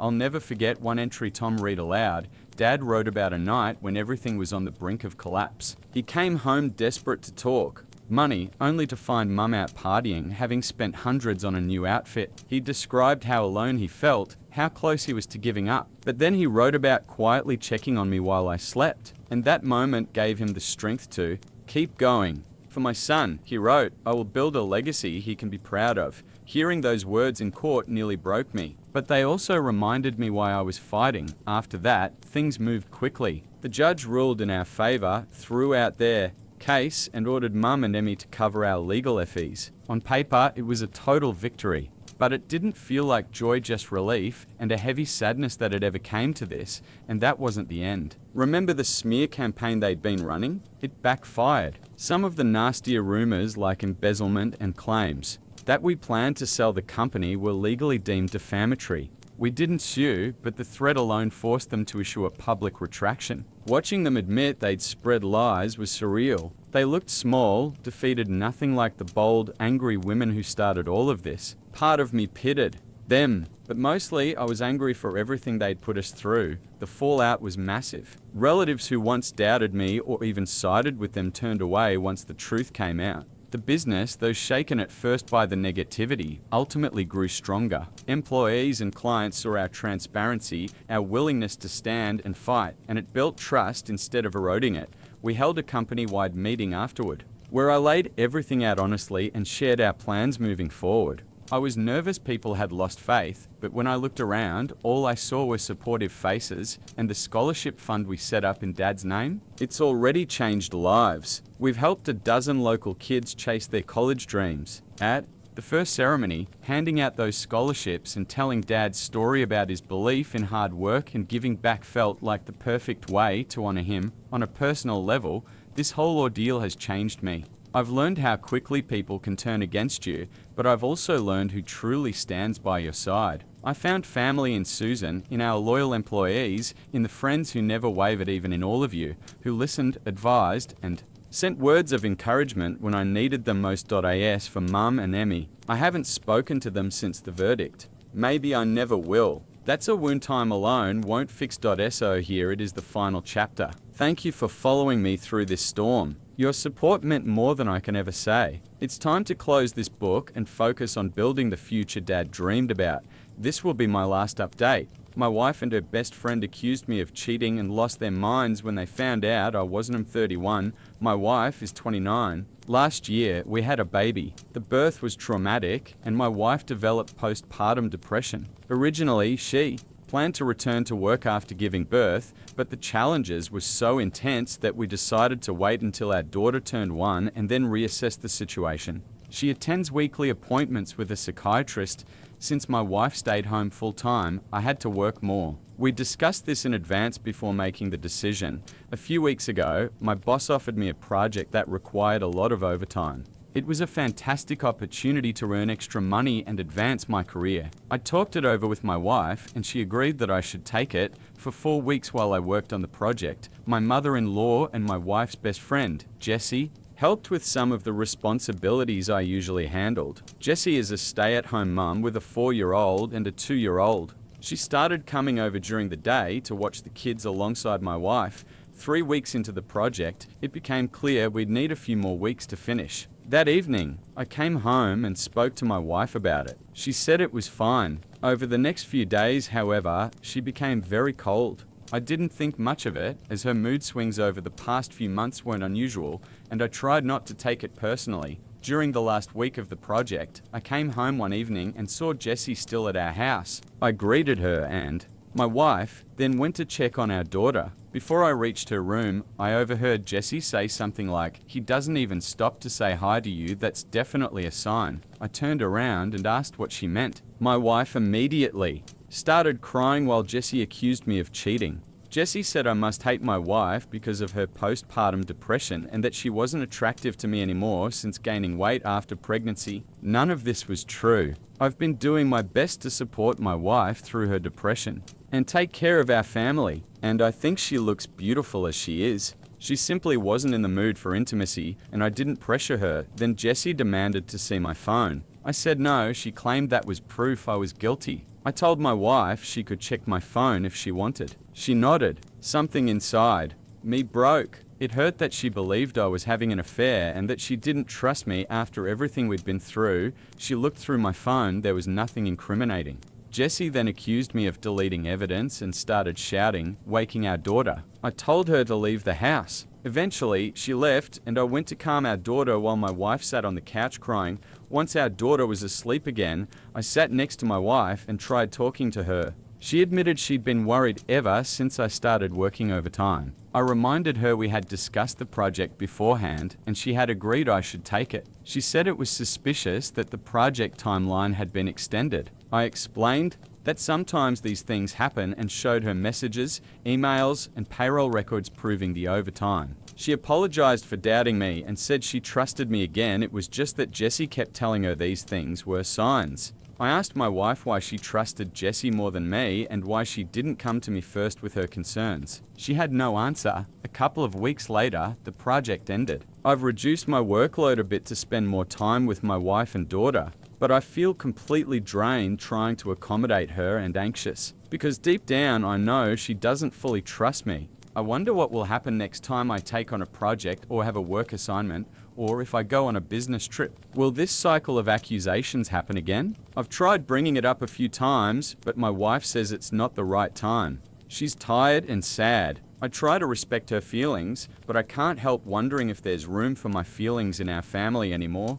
I don't know what to do in this situation. Does anyone have advice on how to move forward? Update: 4 days later that evening, I approached my wife and told her I wanted to find a therapist. I didn't connect it to her accusations or anything specific, I just said I was struggling. She shrugged. She said, "Do whatever you want." The next day, I returned from work to find our bedroom in my home office completely ransacked. Papers and personal items were scattered everywhere. My wife was nowhere to be found, and our daughter was crying in her room. She had left her alone and turned off her phone. I immediately tried calling her parents and a few friends, but no one had seen her. Growing more anxious, I called my mum to see if she could watch our daughter while I searched. Before my mum could arrive, my wife came back, driving the car. Jessie, her friend, stayed in the car and hadn't entered the house since I had kicked her out because she was insulted by my behavior. My wife walked in, visibly upset and in tears. I asked what had happened, initially fearing that someone had broken in.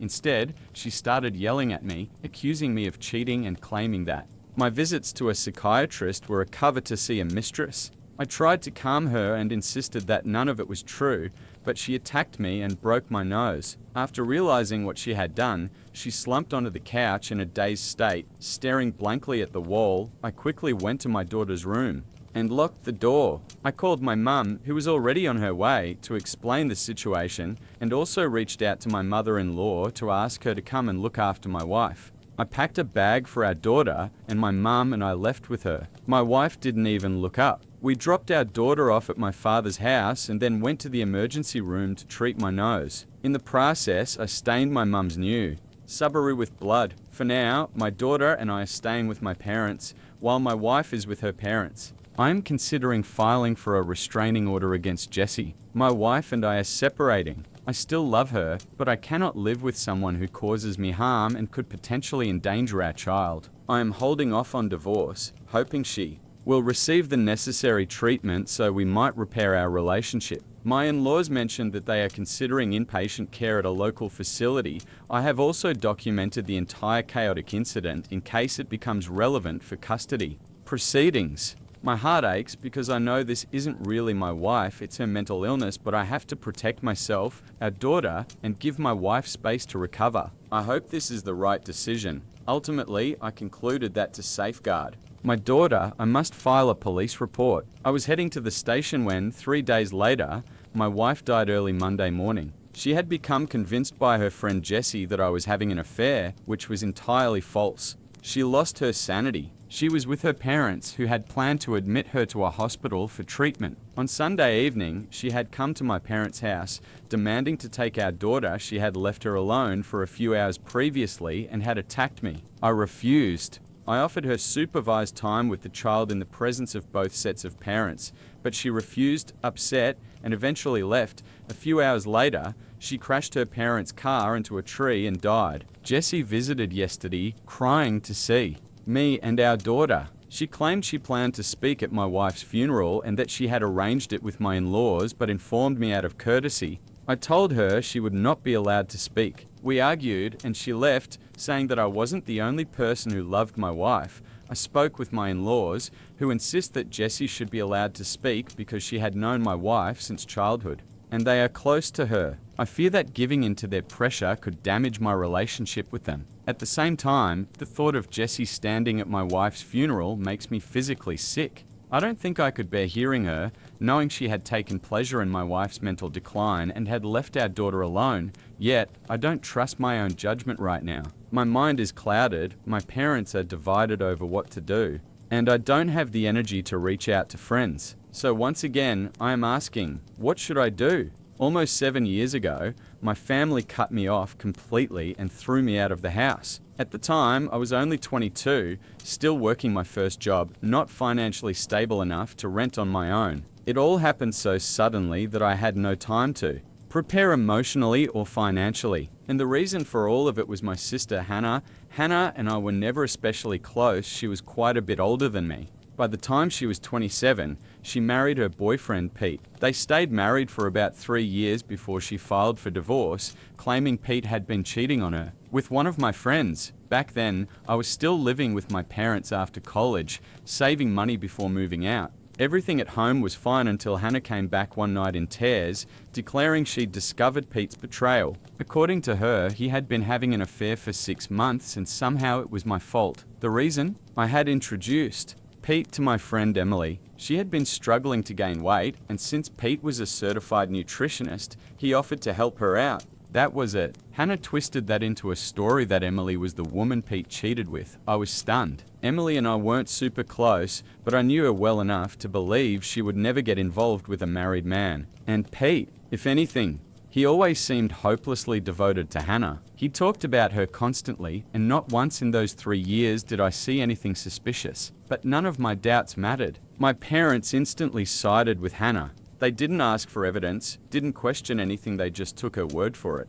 I can't blame them for choosing their daughter over their son-in-law, but what broke me was how quickly they turned on me. Hannah stormed into the house one day, hysterical, and convinced them that I was to blame for ruining her marriage simply because I had introduced Pete to Emily. Within minutes, they told me to pack my things and leave. When I begged them to listen, they said if I didn't go on my own, they'd throw me out, and just like that, I lost my home and my family in the same day. I still remember sitting on the curb outside with my bags, crying for an hour before finally calling a friend to let me crash at his place. I tried reaching out to my parents in the days that followed. Calls, texts, visits, nothing worked. They blocked my number. The one time I went to the house, my mum threatened to call the police if I didn't leave. That's when it hit me they truly believed I was responsible. Looking back, maybe. I shouldn't have been surprised. Hannah was always the favorite. I was the unexpected second child, the one who got leftovers while she got the spotlight. As kids, it didn't matter much to me, but I never thought that favoritism would destroy my place in the family entirely. Pete blocked me to no explanation, no chance to defend myself, and Hannah moved back in with my parents, making it impossible for me to even try talking things out. The only person left who might know the truth was Emily. We weren't close, but I reached out anyway. When I explained what Hannah had accused me of, she was horrified. She swore nothing ever happened between her and Pete, that their interactions had been strictly professional. To prove it, she even told me about her long-term boyfriend. They were already talking about marriage. She showed me photos of the two of them together. Her explanation made infinitely more sense than anything Hannah had said. Deep down, I already knew Hannah had lied, probably to cover the real reason for the divorce. But without any proof, I was powerless.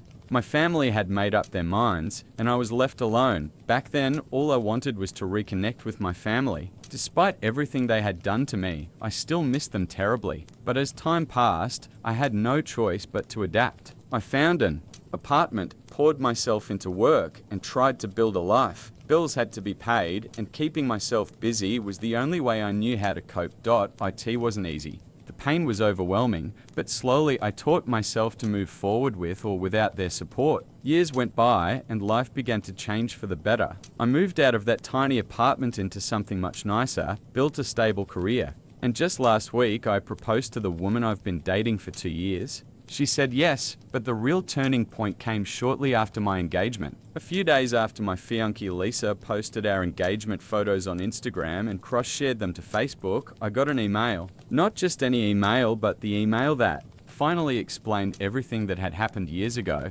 complete with proof. It turned out that Lisa, who works as a doctor, had once met Pete, my former brother-in-law, at a medical seminar. They had stayed loosely connected on Facebook. That's how he stumbled across our engagement post. For the first time in years, I was glad the world was so small. Instead of messaging me directly, Pete chose to send an anonymous email. Later, he explained it was because he didn't want to seem awkward. After all, years had passed since the divorce, and he had no desire to look like someone still clinging to the past. He also admitted that since he'd blocked me back then, it felt strange to just pop back up in my life. But what mattered was the content. The email laid out the full truth behind the divorce, and it completely shattered the story Hannah had built. It was Hannah who had been unfaithful, not Pete. And worse, she had cheated with my friend Frank. At the time, Frank worked as a cashier at the local grocery store. Never in a million years would I have suspected anything between them. They'd been so careful to hide it. But Pete eventually found out. When confronted,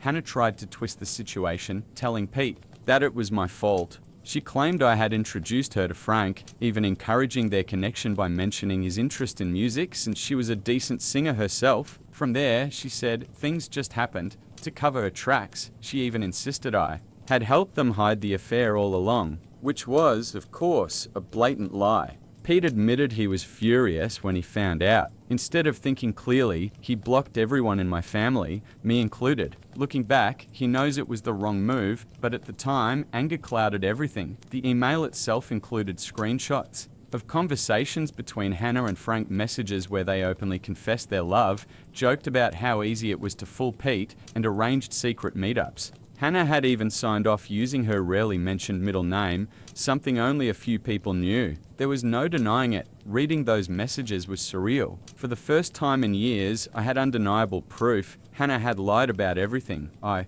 eventually confronted Pete in person after realizing he was in Lisa's Facebook friends list. He admitted that Emily, my friend who'd originally been accused, had told him her side years ago. He just never told me because he didn't want to stir things up again. He regretted it now because if he had spoken up earlier, I could have cleared my name long ago.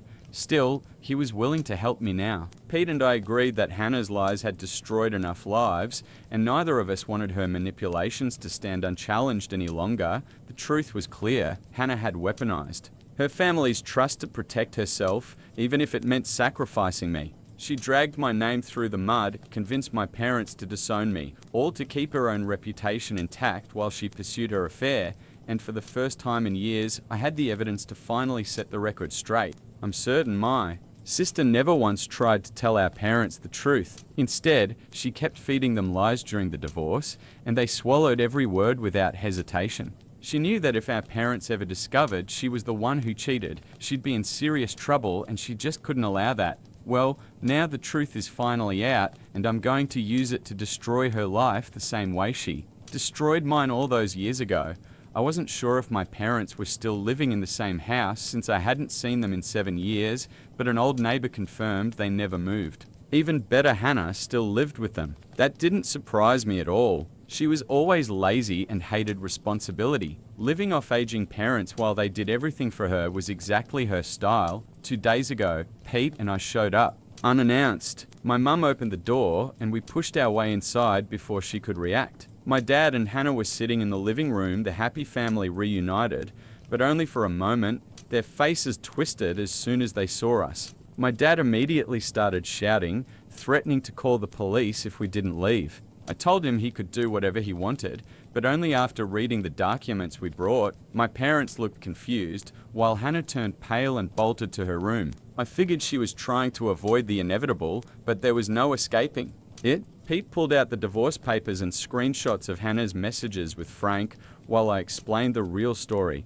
Pete also revealed how Hannah had been forced to give up our grandmother's diamond heirloom ring to settle the divorce, since her teacher's salary couldn't cover the payout. My parents were stunned. We sat there watching as the drama unfolded. My dad demanded answers from Hannah, but when she tried lying yet again, even with the evidence right in front of her, he'd had enough. He packed her belongings, shoved them into a bag, and kicked her out of the house on the spot.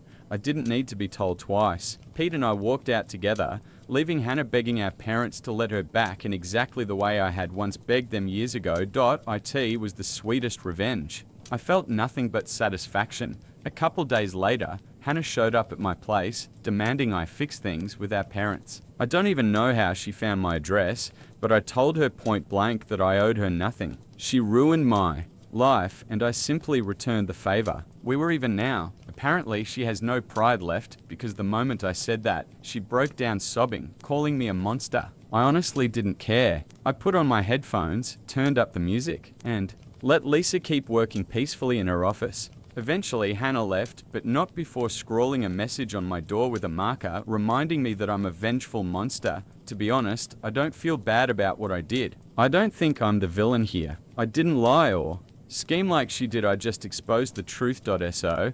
Am I really the bad guy for ruining my sister's life and getting her kicked out of our parents' home 7 years after she blamed me for her divorce? Drop your thoughts in the comments. Update 1: Hannah didn't stop bothering me. Even after a week, she kept calling non-stop 14 times in one day. I finally threatened to involve the police, and that made her back off at least for now. I have no idea how she keeps getting my number after I block her, but apparently she has her friends add me into group calls from different numbers. She's tried to guilt trip me, saying her teacher's salary isn't enough to live on. But no, that's not the real issue. What she really hates is finally having to pay rent, utilities, and groceries herself. And honestly, that's not my problem.as for my parents. They aren't much better. They found me on Facebook after seeing Lisa's engagement post. Now they're suddenly interested in being part of my life again. They even hinted that. They expect to be invited to my wedding. They still haven't apologized, but somehow think they deserve to show up on one of the most important days of my life. Lisa and I laughed reading their messages because they were so delusional it almost seemed like a bad joke, but in truth, the whole thing is more sad than funny. Update 2: Hannah showed up at my house again, even after I threatened to report her for harassment yesterday. I was getting ready to leave for work, but she stopped me by flopping onto the hood of my car, refusing to move until I spoke with her. It was incredibly annoying, and this time I actually called the police. They took her away while she screamed and cried, trying to paint me as the bad guy. Unfortunately for her, nobody bought it. It took some time to file the official report against her, but as soon as I did, I rushed to work so this incident wouldn't ruin my day. I figured my parents would bail her out since she's their favorite, and I was right. They sent her home and then followed up with a long message telling me I had been too harsh and unfair to them over a mistake they supposedly made almost 10 years ago. It was laughable. Nothing my sister and parents did to me back then could ever be called merciful or fair. No mercy stopped them from literally throwing me out of the house with nowhere to go. So now, I see no reason to offer forgiveness or kindness. I messaged my parents saying that after all these years, they had lost any right to tell me what I can or cannot do, and that they should stop deluding themselves. I haven't blocked them yet, had to check the message first, but I will. Soon, hopefully. Then I can finally cut that whole family out of my life for good. Update 3, I just got home from work, checked my socials, and saw that my parents sent me another long message. Lisa and I read it together, and I swear it was the funniest thing I've ever seen. These poor people don't realize that nothing they say or do now can hurt me. I just laughed at how pathetic they are. They still think we're a family and announced they'd taken Hannah back, claiming both of their children deserve a second chance, as if I was ever in the wrong. They expected Lisa and me to visit them for dinner before my wedding to civilly resolve our differences. Too bold of them to assume I'd ever want them anywhere near my wedding. We laughed at their absurd message and I responded that I had zero interest in any invitations from them. I'm perfectly happy living my life without them just like I have for the last 7 years. They made it clear long ago that I'm better off without them. I'm grateful it took me so long to realize that. I no longer need them or their so-called forgiveness. They can continue playing happy family with Hannah all they want. I don't care. After sending that last message, I blocked them permanently. That's it. I'm done. I'm sure they'll try to contact me again somehow, but it doesn't matter. Lisa is the only family I need, and I'm happier than I've ever been with just her. My parents and sister never could see past their own noses, and I doubt they ever will. Next time they try to reach out, they'll be talking to my lawyer. In the land between the Tigris and Euphrates, beauty was a daily devotion. Ancient Mesopotamians didn't just groom themselves, they ritualized it. For them, cleanliness and adornment were signs of civility, favor with the gods, and even political status. You weren't just putting on a face for the world. You were preparing yourself for divine observation. Let's start with the eyes. Thick black eyeliner wasn't born in Cleopatra's boudoir. It was thriving centuries earlier in Sumer. Both men and women painted dramatic lines using kohl, a powdered concoction of lead, copper, and antimony. While this might horrify modern dermatologists, they believed it protected them from evil spirits and more practically from the desert sun's glare. Their skincare routine would make modern influencers pause. Crushed semi-precious stones were mixed. Intels to exfoliate and brighten the skin. Mud from the riverbanks full of minerals was smeared onto the body in thick cooling layers. After it dried, it wasently scraped off, leaving the skin smooth and luminous. Yes, the first clay masks were less spa day and more ancient science. Hair removal was another ordeal. Using sharpened seashells or early tweezers, they plucked, scraped, or burned off body hair. Smoothness waist-weighted with refinement and with godliness. The more polished your appearance, the closer you were to resembling divine perfection. Even their statues of gods and priestesses are hairless and immaculately styled with symmetrical features and wide painted eyes. And let's not forget the scent. Fragrant oils weren't just pleasant, they were powerful. Myrrh, frankincense, and cedar were infused into animal fats and applied to the skin like perfumes. People believed these scents purified body and pleased the gods. In royal courts, perfumed oils were so valuable that they were offered as tribute. Eyebrows tattooed. Permanent cosmetics weren't invented in the 20th century. They were already practiced in ancient temples. Women inked their brows using soot or natural dyes, creating bold arches that framed their faces dramatically. It was beauty with commitment. If you think today's beauty trends are extreme, let's talk about Cleopatra. Yes, the queen of eyeliner was more than just a seductress. She was the poster girl for Greco-Roman beauty obsession. While her face graced coins, her influence reached into every apothecary and boudoir from Alexandria to Rome. And she wasn't alone. Roman women inherited Egypt's taste for luxury and then dialed it up to 11. Let's begin with the iconic milk bath. Cleopatra was rumored to bathe in donkey milk daily. Whether it was 500 donkeys or just a strong rumor, the truth is this: lactic acid found in sour milk, ISA natural exfoliant. Romans copied this enthusiastically. Elite women bathed in milk, honey, and rose petals, believing it would smooth wrinkles and lighten the skin. And yes, it worked, just not for your wallet. Now to the face. Roman women desired pale, almost ghostly skin, a sign you were wealthy enough to avoid sunlight. Enter ceruza, a face powder made off white lead, highly toxic, but hey, it gave that flawless matte finish. Women applied this daily, layering it on thick over the cheeks and forehead. Over time, it caused sores, hair loss, and in some cases, death, but looking like a goddess. Worth it. Rouge and lip stain were made from red ochre, crushed beetles. or mulberry juice. The more vivid your lips and cheeks, the more youthful and seductive you appeared. Foreign liner and eyebrows, soot mixed with animal fat did the trick. And if your eyebrows weren't naturally bold, no problem. Just draw them on, or better yet tattoo them just like in Mesopotamia. Hair was another battlefield. Roman women curled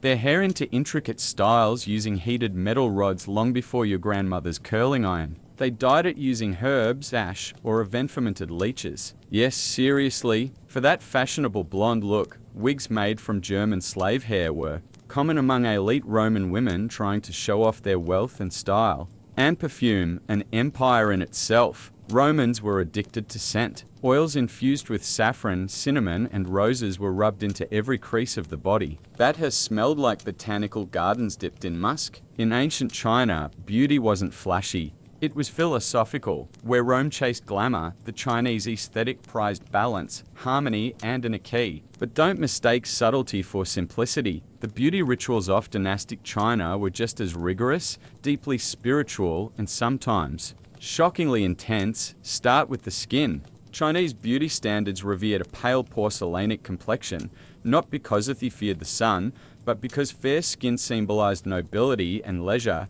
Peasant women worked the fields under harsh sunlight. Aristocratic women feasted indoors and preserved their complexions like priceless scrolls. White lead powder, ground pearl, and even powdered rice were common ingredients. It wasn't just makeup, it was medicinetto. Many formulas were designed by court physicians and believed to boost ki or prolong life. But the real star of ancient Chinese skincare was jade. Jade rollers, which TikTok made trendy again, were used centuries ago by Han Dynasty women. Cool. To the touch and symbolically connected to immortality, jade tools were rolled across the face to promote circulation, reduce epiphanis, and maintain youth. Even emperors were known to keep jade pillows, believing the stone would draw toxins from the skin while they slept. Eyebrows were serious business. Women shaped and painted their brows to reflect fashion and politics. In some dynasties, long swooping brows were in vogue. In others, short and upward tilted lines dominated.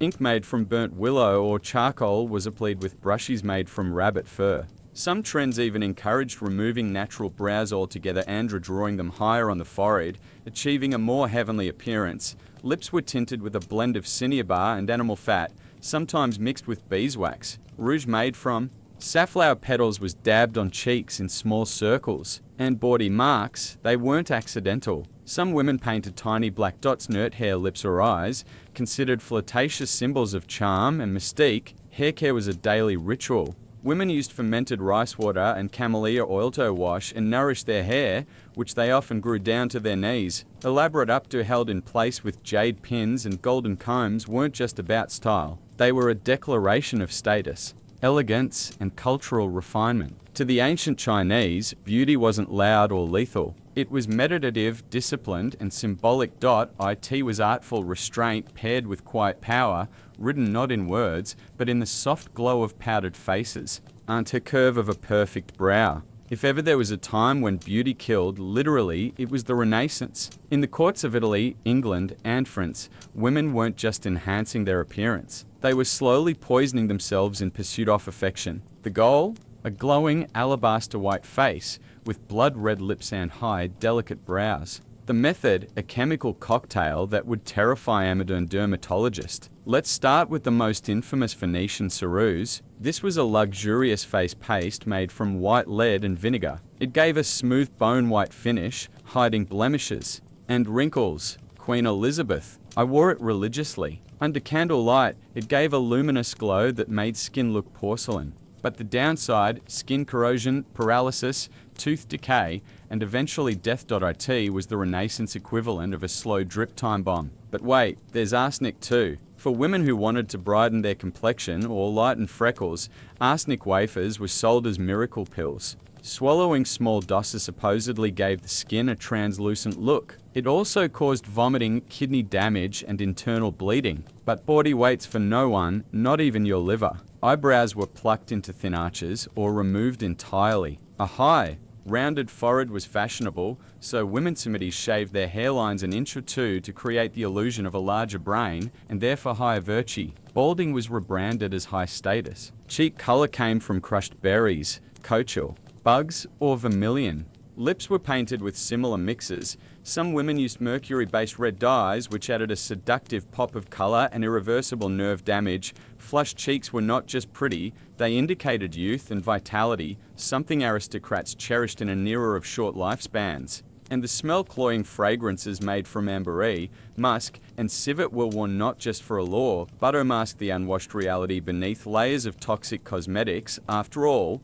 bathing was still viewed with suspicion in many parts of Europe. Hair. Golden locks were ideal, especially in Italy. Women bleached their hair using mixtures of sulfur, soda, and lemon juice, then sat in the sun wearing wide-brimmed hats with the tops cut out to expose only their hair. It worked, but also fried their scalps. Long before modern skincare touted natural as a buzzword, ancient India had already written the manual. And it wasn't just Skynair. It was Ayurveda, the science of life. Indian beauty rituals weren't isolated routines. They were extensions of spiritual wellness, diet, and inner balance. Beauty was the outer mirror of your doshas, your elemental energies. Let's start with the bath. The ritual of cleansing was sacred. Women of the Vedic period bathed in turmeric-infused water or milk, followed by exfoliation with upin, a paste of chickpea flour, sandalwood, turmeric, milk, and rosewater. It brightened the skin, slowed aging, and purified energy. No parabens, no microplastics,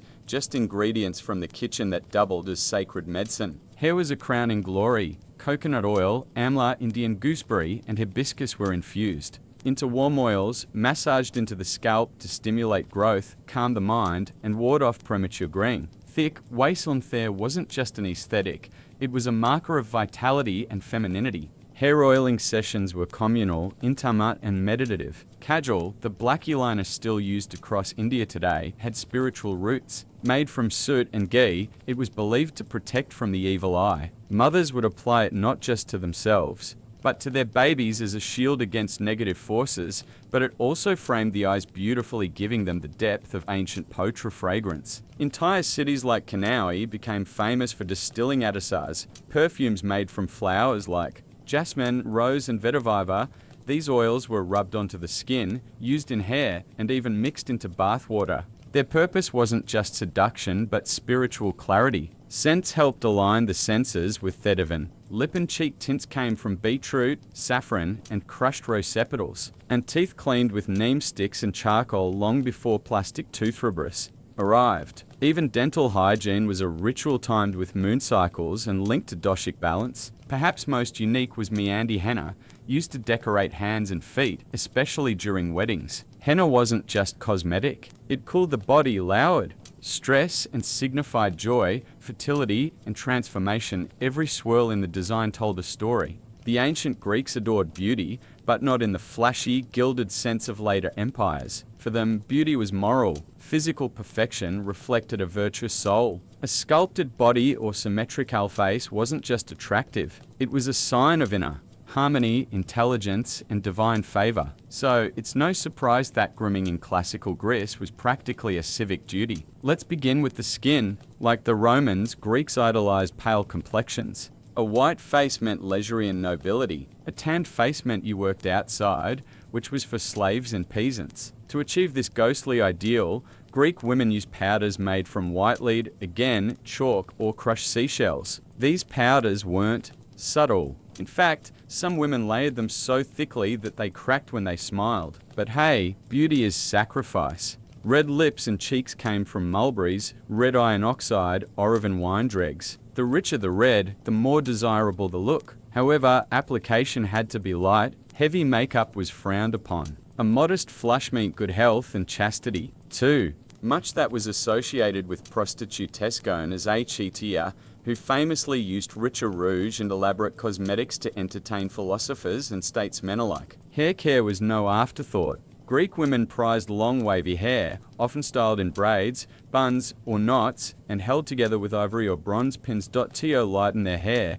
they rubbed in vinegar, lemon juice, and sometimes used ashes. Blonde hair especially was idealized as divine and foreign. Think Helen of Troy. Wigs and hairpieces matter from enslaved northern women weren't uncommon among the elite. Eyebrows were key. A single continuous brow, yes, oni brow, was a sign of purity and intelligence. Women who weren't naturally blessed would fake it using powdered antimony or soot. Some even glued goat hair between their brows, all for that soft, scholarly look. Perfumes were blended with care using olive oil as a base mixed with herbs like margam, thyme, and iris root. They were applied after bathing, which the Greeks did obsessively, often in public baths. Cleanliness was next to godliness, literally. In the jungles and highlands of Mesoamerica, beauty wasn't soft and aesthetically wasn't subtle. For the Aztec and Mayan civilizations, beauty was bold, a physical badge of identity, power, and sacred duty. The ideal body was carved,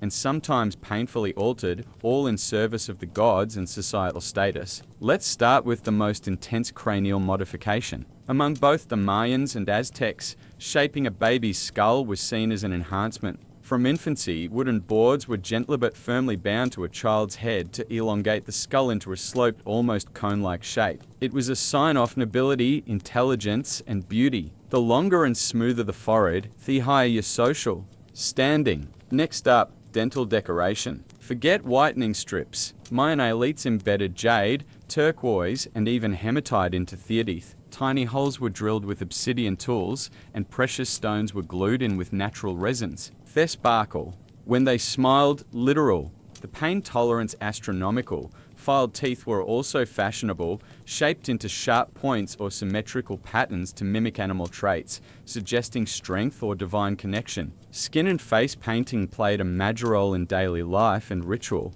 Aztec women often wore red and yellow pigments in their cheeks, while both men and women used black paint for ceremonies. The colors weren't random. They had meaning. Red was for life and fertility. Black often signified war or devotion. Some paints were made from crushed insects like cochineal, giving a vibrant crimson hue. Piercings and tattoos were spiritual commitments. Ear, nose, and lip piercings were common, often adorned with jade or bone jewelry. Tattoos created with thorns and ink displayed in family lineage, religious role, or even battlefield honors. These weren't subtle accessories. They were declarations of loyalty to gods like Quetzalcoatl or Ixchel. Even crossed eyes were considered. Attractive among the Maya, mothers dangled beads in front of their infants' noses, training them to look inward until their eyes misaligned. This wasn't seen as a defect, but as a sign of mystical insight. Across the vast and varied landscapes of ancient Africa, beauty was as diverse as the terrain itself. From the lush Nile Valley to the Savas of Nubia and the trade cities of West Africa, beauty rituals were both practical and profoundly symbolic. Adornment wasn't just a matter of style. It was a statement of identity, status, and even cosmic alignment. Let's begin. In ancient Egypt, where beauty was practically a science, both men and women wore kohl around their ears, not just for allure, but as protection. The black pigment made from galena or lead sulfide reduced sun glare and warded off infections. The dramatic lines extended beyond the lids, creating the famous almond-eyed look of Egyptian art. Eyes weren't just mirrors of Thesaul. They were sacred instruments, channels to the divine. Perfume was a luxury and a necessity. Egyptians loved scent so much that they created perfume cones. Wax cones infused with myrrh, cinnamon, and lotus oil that were worn on the head during ceremonies. As the cone melted in the heat, it released fragrance coating the hair and body. Daily hygiene included scented oils after bathing, often applied with stone or alabaster jars that were art pieces in themselves. Skincare was rooted in both beauty and climate survival. Palm oil, shea butter, and castor oil were used to protect their skin from harsh sun and dryness. These oils weren't just moisturizing, they were medicinal. Mixed with herbs, they healed wounds, soothed rashes, and preserved the skin's glow. Body scrubs were made from sand or crushed seeds, keeping skin exfoliated and clean long before loofahs were invented. In Nubia, hairstyles were central to identity. Elaborate braids and shaved patterns told stories of tribe, age, and marital status. Hair was often dyed with henna or decorated with beads, shells, and gold threads. A towering styled coif was more than fashionable. It was regal. Further west, in ancient Yoruba or Shanghai territories, body painting using indigo and ochre pigments played a role in rituals and celebrations. Tribal markings, either scarified or painted, were not seen as blemishes, but body enhancements and markers of strength and heritage. Beauty has always demanded something in return: time, effort, money. But in the ancient world, it could also demand your health, your sanity, and even your life. Across civilizations, the pursuit of perfection often crossed into dangerous territory. While these rituals were admired and even worshipped, they sometimes left scars far deeper than the cosmetic. We've already seen the chilling ingredients: lead, arsenic, mercury, and crushed insects, all used in makeup and skinner. What these substances had in common was toxicity. Lead face powders used in Rome, Greece, and later Renaissance Europe caused hair loss, muscle paralysis, and slow organ failure. And yet, the paler your skin, the higher your desirability. It was a poison wrapped in a compliment. In ancient China, women of the elite class once bound their feet from an earlier guy in pursuit of the so-called lotus foot, an ideal that symbolized grace and obedience. Though foot binding became more dominant during later dynasties, early iterations of similar practices already existed. The result was permanent deformity, but it wasn't considered cruelty. It was considered beauty. Let's not forget the ritualized pain of tattoos, piercings, and body modifications. For the Maya and Aztecs, inserting jade into your teeth or reshaping your skull was seen as a mark of honor, but the risk of infection, pain, and permanent damage was high. Likewise, in ancient African and Middle Eastern cultures, scarification was a sign of strength and beauty, but involved cutting intricate patterns into skin, often without antiseptics. Even perfumes could be dangerous. In Egypt, perfume cones often included ingredients like cinnamon oil, which in high concentrations can burn the skin, and since bathing with water was a luxury, heavy oils could trap dirt and bacteria, leading to infections. Cosmetics and treatments weren't regulated or standardized. One person's beauty secret was another's slow demise, and since many rituals were passed down by word of mouth or inscribed in secretive texts, misinformation was as common as vanity itself. In every culture, the pursuit of beauty reflected values of the time: power, divinity, nobility, virtue, but the cost. It was often paid in silence. The scars were hidden beneath powders, perfumes, and elaborate hairstyles. Long before monopoly ruined family dinners, the people of ancient Mesopotamia were already obsessed with board games, especially one called the Royal Game, off discovered in the 1920s by British archaeologist Sir Leonard Woolley in the Royal Cemetery of this game, dates back over 4,500 years. But it wasn't just some idle diversion tucked away in a dusty corner. It was sacred, symbolic, possibly even cosmic. The game's board itself is a masterpiece. A small rectangular box with 20 decorated squares made of lapis lazuli shell andrade limestone, inlaid in bitumen. Imagine something that looked less like your toy and more like a divine artifact. Players moved their pieces using tetrahedral dice, four-sided pyramid shapes, to race from one end of the board to the other. The goal: get all 7 of your pieces off the board before your opponent. Sounds simple enough, but the deeper you look, the more layered it becomes. Some scholars believe the layout represents a spiritual journey, a metaphor for the soul's progress through fate and chaos. The middle squares were thought to be dangerous or magical places of chance, protection, or divine judgment.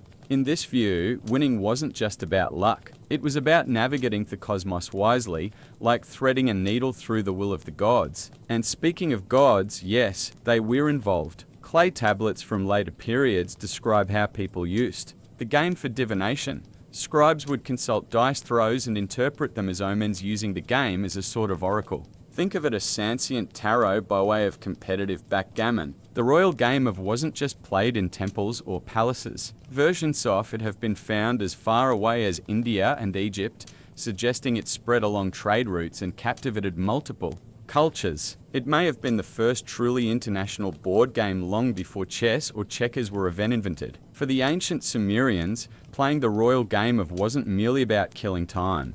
It was about confronting fate, testing divine favor, and perhaps glimpsing the hidden structure of the universe. It was a game, yes, but also a ritual, a race, and a rehearsal for eternity. Senet wasn't just a board game. It was a passport to the afterlife. Played as early as 3100 BCE, Senet appears in tomb paintings, Error texts, and even on the laps of pharaohs like Tutankhamun. To the ancient Egyptians, Senet wasn't merely for entertainment. It was a ritual simulation of the soul's journey through the underworld, where every move on the board could echo through eternity. The Senet board consisted of 30 squares arranged in 3 rows of 10. Each player had 5 or 7 pieces, and the object was to move them across the board and safely off the final square. The twist, movement was determined by casting sticks or bones, which acted as rudimentary dice, but luck alone wouldn't win you the game. Strategy and timing were essential. What began as a casual pastime soon gained spiritual weight by the new Kingdom period around 1550 BCE. Sinithad evolved into something far more than a household diversion. It was now a symbolic enactment of the soul's Voyagithra, the Duat, the Egyptian underworld. Certain squares on the board came to represent key stages of that journey: rebirth, judgment, peril, purification. Each turn of the game wasn't just a gamble, it was an invocation of divine will. The iconography around Set became increasingly mystical. Some boards were inscribed with hieroglyphs representing protective deities or spells. Square 26, for example, often symbolized the house of rebirth, while square 27 might be the house of happiness. Landing there could mean divine protection, while other squares spell a deli or even danger. The board became a microcosm of the afterlife, a spiritual obstacle course laid out in cedar and paint. Senet was also closely tied to the goddess Mahat, the embodiment of truth, justice, and cosmic order. Playing Senet well was a symbolic rehearsal for navigating the trials of the afterlife, where the soul would be weighed against the feather of Mahat. Win the game and you might win immortality. Lose. Let's just say you'd better hope Simeon packed extra amulets in your tomb. So while Set may look like an ancient version of backgammon, it was McMore, part game, part theology, part guidebook to the netherworld. In Egypt, you didn't just play Senet, you prayed through it. To the untrained eye, knucklebones looked like child's play, just a handful of oddly shaped bones tossed in the air. But in ancient Greece, it was far more than a simple pastime. It was a game of skill, chance, flirtation, and even divine symbolism. Whether in bustling Athenian marketplace or quiet temple courtyards, knucklebones clattered across stone floors, echoing laughter, rivalry, and ritual. The game was originally played using the small ankle bones of sheep or goats, known as a straggloi. Unlike modern dice, these four-sided bones didn't roll in uniform patterns, making each throw unpredictable. Players tossed them into the air and tried to catch them on the back of their hand or land them in certain positions to score points. The rules varied by region and era, but the thrill was universal. It wasn't just kids who played. Adults, particularly women, adored it. Greek vases and sculptures often show young girls playing knucklebones in elegant robes, their faces full of concentration. For many, it was a game of elegance and dexterity, a kind of ancient fidget spinner meets social ritual. In fact, it was sometimes used as a courtship display where a graceful throw might catch the eye of a passing suitor. But there was also something deeper. The estragalloi were often linked to fate and the gods. Each side of the bone had a name and a numerical value which made them ideal for both gaming and divination. A good throw might be interpreted as a sign from the gods, perhaps even a message from Apollo or Hermes. And if you threw 4 of Thesum's side, that was the coveted Venus throw, a win so perfect it was said Tobe touched by divine favor. The game also had strong ties to death and the afterlife. Knuckle bones were often placed in graves as toys or tools for divination in the next world. Some believed spirits could play through thema that they helped the dead predict the future. Eventually, the game evolved. Greeks began casting knucklebones made of bronze, glass, and ivory. But the core appeal remained. It was easy Tolian, hard to master, and steeped in mystique. In Greece, knucklebones were more than a game. They were flirtation, fate, and fun all rolled into a single toss. If chess is war on a board, then ludus latrinulum was Rome's declaration of battle. This ancient Roman game often shortened to latrinulae. Well, the game of Little Soldiers wasn't just a way to pass time in a villa courtyard. It was an intellectual sparring match, a brainy rehearsal for real-world conflict. To play it well was to think like a general. The exact rules of Ludus Latruniorum have been lost to time, but enough fragments, wooden boards, clay pieces, and literary references remain to paint a compelling picture. Plato in a grid, often 88 or 98 10 squares, each player controlled an army of smallioniform pieces called latronus or mercenaries. The objective, outmaneuver your opponent and capture their pieces by surrounding them. No dice, no luck, just cunning. What made it thrilling was its subtlety. This wasn't a race game like or set. It was tactical, demanding foresight and psychological. Warfare, players would bait, feint and trap, just like in actual military campaigns. Roman authors like Varro and Oid mention it as a pastime favoured by both soldiers and statesmen. Some saw it as a test of character. Others just liked humiliating their friends in front of a crowd. Interestingly, the game wasn't confined to the elite. Latruni boards have been found scratched into stones, floors, and even rooftops across the Roman Empire from Britain to Egypt. Soldiers played it while stationed on the frontier. Merchants played it between negotiations. It transcended class and culture, offering both escape and strategic training. The pieces themselves varied. Simple pebbles carved ivory tokens or glass counters. Some boards featured special squares, possibly fortresses or thrones where key captures could occur. Scholars debate whether a single king piece existed in some versions, but regardless, the game rewarded ruthless logic over brute strength. Roman poets often used the game as a metaphor. Losing a piece was like losing favor in court, getting surrounded like a political betrayal. Even the gods were said to play versions of it, suggesting that strategy was not just human, but divine. Ludus Lunolorum may be extinct, but its spirit survives in modern games like chess and checkers. It was Rome's intellectual blood sport, a game where a victory meant more than bragging rights. It meant superiority of mind before Senate reigned supreme. In ancient Egypt, there was Mayhem, a mysterious visceral-shaped board game named after a protective serpent god. Mayhem wasn't just a game. It was a riddle wrapped in mythology, strategy, and ceremony. While the exact rules have vanished into the sands of time, the surviving boards and game pieces suggest that Mayhem was more than just recreation. It was cosmic symbolism in motion. The board itself was striking, a coiled serpent, its body segmented into rectangular spaces, spiraling inward toward the head. The serpent, Mayhem, was believed to protect the sun god Ra during his nightly journey through the underworld. So in essence, each game was a reenactment of a divine voyage. Players navigating the coils of danger, transformation, and rebirth. The pieces discovered alongside me boards include small lion-shaped token sand round marbles or spheres. Scholars believe each player controlled a set of marbles that travelled through the serpent's body, possibly escorted or threatened by the lion figures. The lions may have acted as guardians, obstacles, or even competitive etiquettes. While it's unclear exactly how movement worked, it likely involved dice or casting sticks as with other Egyptian games. What makes me so fascinating is its rapid disappearance. Popular during the Old Kingdom around 2600 to 2300 BCE, it abruptly vanished from records and archaeological finds by the Middle Kingdom. Why? No one knows. Some theorize that its religious associations fell out of favor.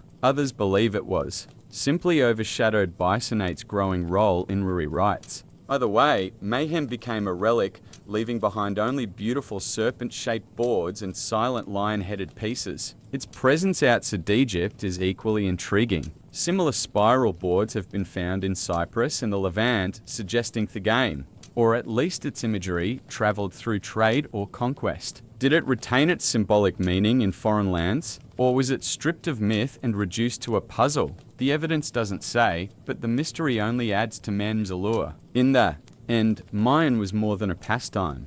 It was a walk along the divine spine of a serpent, a metaphor for protection, risk, and the eternal cycle of life and death. To play it was to enter a spiral, one where each move chode with myth. Long before the Vikings wrote sagas or carved runous stones, they played Tafel, a family of asymmetric board games that mirrored their brutal world of raids, sieges, and survival.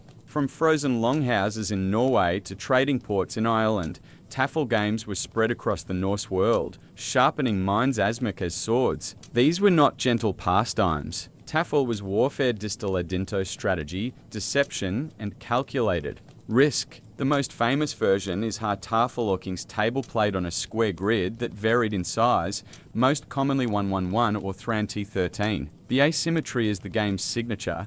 One player commands a king and a small group of defenders in the center of the board. The other controls a larger army of attackers on the edges. The king's goal, escape to a corner square. The attacker's goal, capture the king by surrounding him on all four sides. There are no dice, no luck, only logic, planning, and brute positional play. And just like in Viking raids, the odds are not even. The attackers outnumber the defenders 2-1, forcing the king's player to think like a desperate leader, constantly evading, redirecting, and outwitting the enemy. Taffel boards were often carved from wood, antler, or even stone, with intricate grid patterns and stylized playing pieces. Wealthier Awarius might own versions made of glass or bone, with figures shaped like warriors, kings, or dragons. The boards were portable, easy to carry on long ships, and the rules, though regional, shared the same heartbeat: conflict. It wasn't just entertainment. Taffel trained Viking minds for real-world leadership and ambush tactics. It taught when to retreat, when to sacrifice, and how to think several moves ahead. In an age where alliances shifted like wind on the fjords, the ability to anticipate your opponent could mean the difference between glory and death. Taffel was so embedded in Norse culture that even Christian missionaries used it to connect with pagans, some at mespreling the kingpiece with a bishop. But as chess spread into Scandinavia during the medieval period, Taffel began to fade, seen as a relic of the old gods. By the 12th century, it was nearly extinct, though echoes of it still survive in regional games like Tablet Dot. In its prime, however, Taffel was more than a board game. It was a Viking battlefield, just quieter, cleaner, and played with bone instead of blood. In the grand courts of ancient India, amid elephants, incense, and sacred chants, agami was being played, not just for fun, but for fate. Passi, known as the national game of India, was more than just a pastime. It was a cosmic dance of karma, kingship, and calculated risk. With origins dating back to at least the 6th century CE and possibly earlier, Pachi was a favorite of emperors, especially the legendary Akbar the Great, who didn't just play it, he lived it. The game board is shaped like a giant cross, symbolizing the four cardinal directions and the intersection of fate.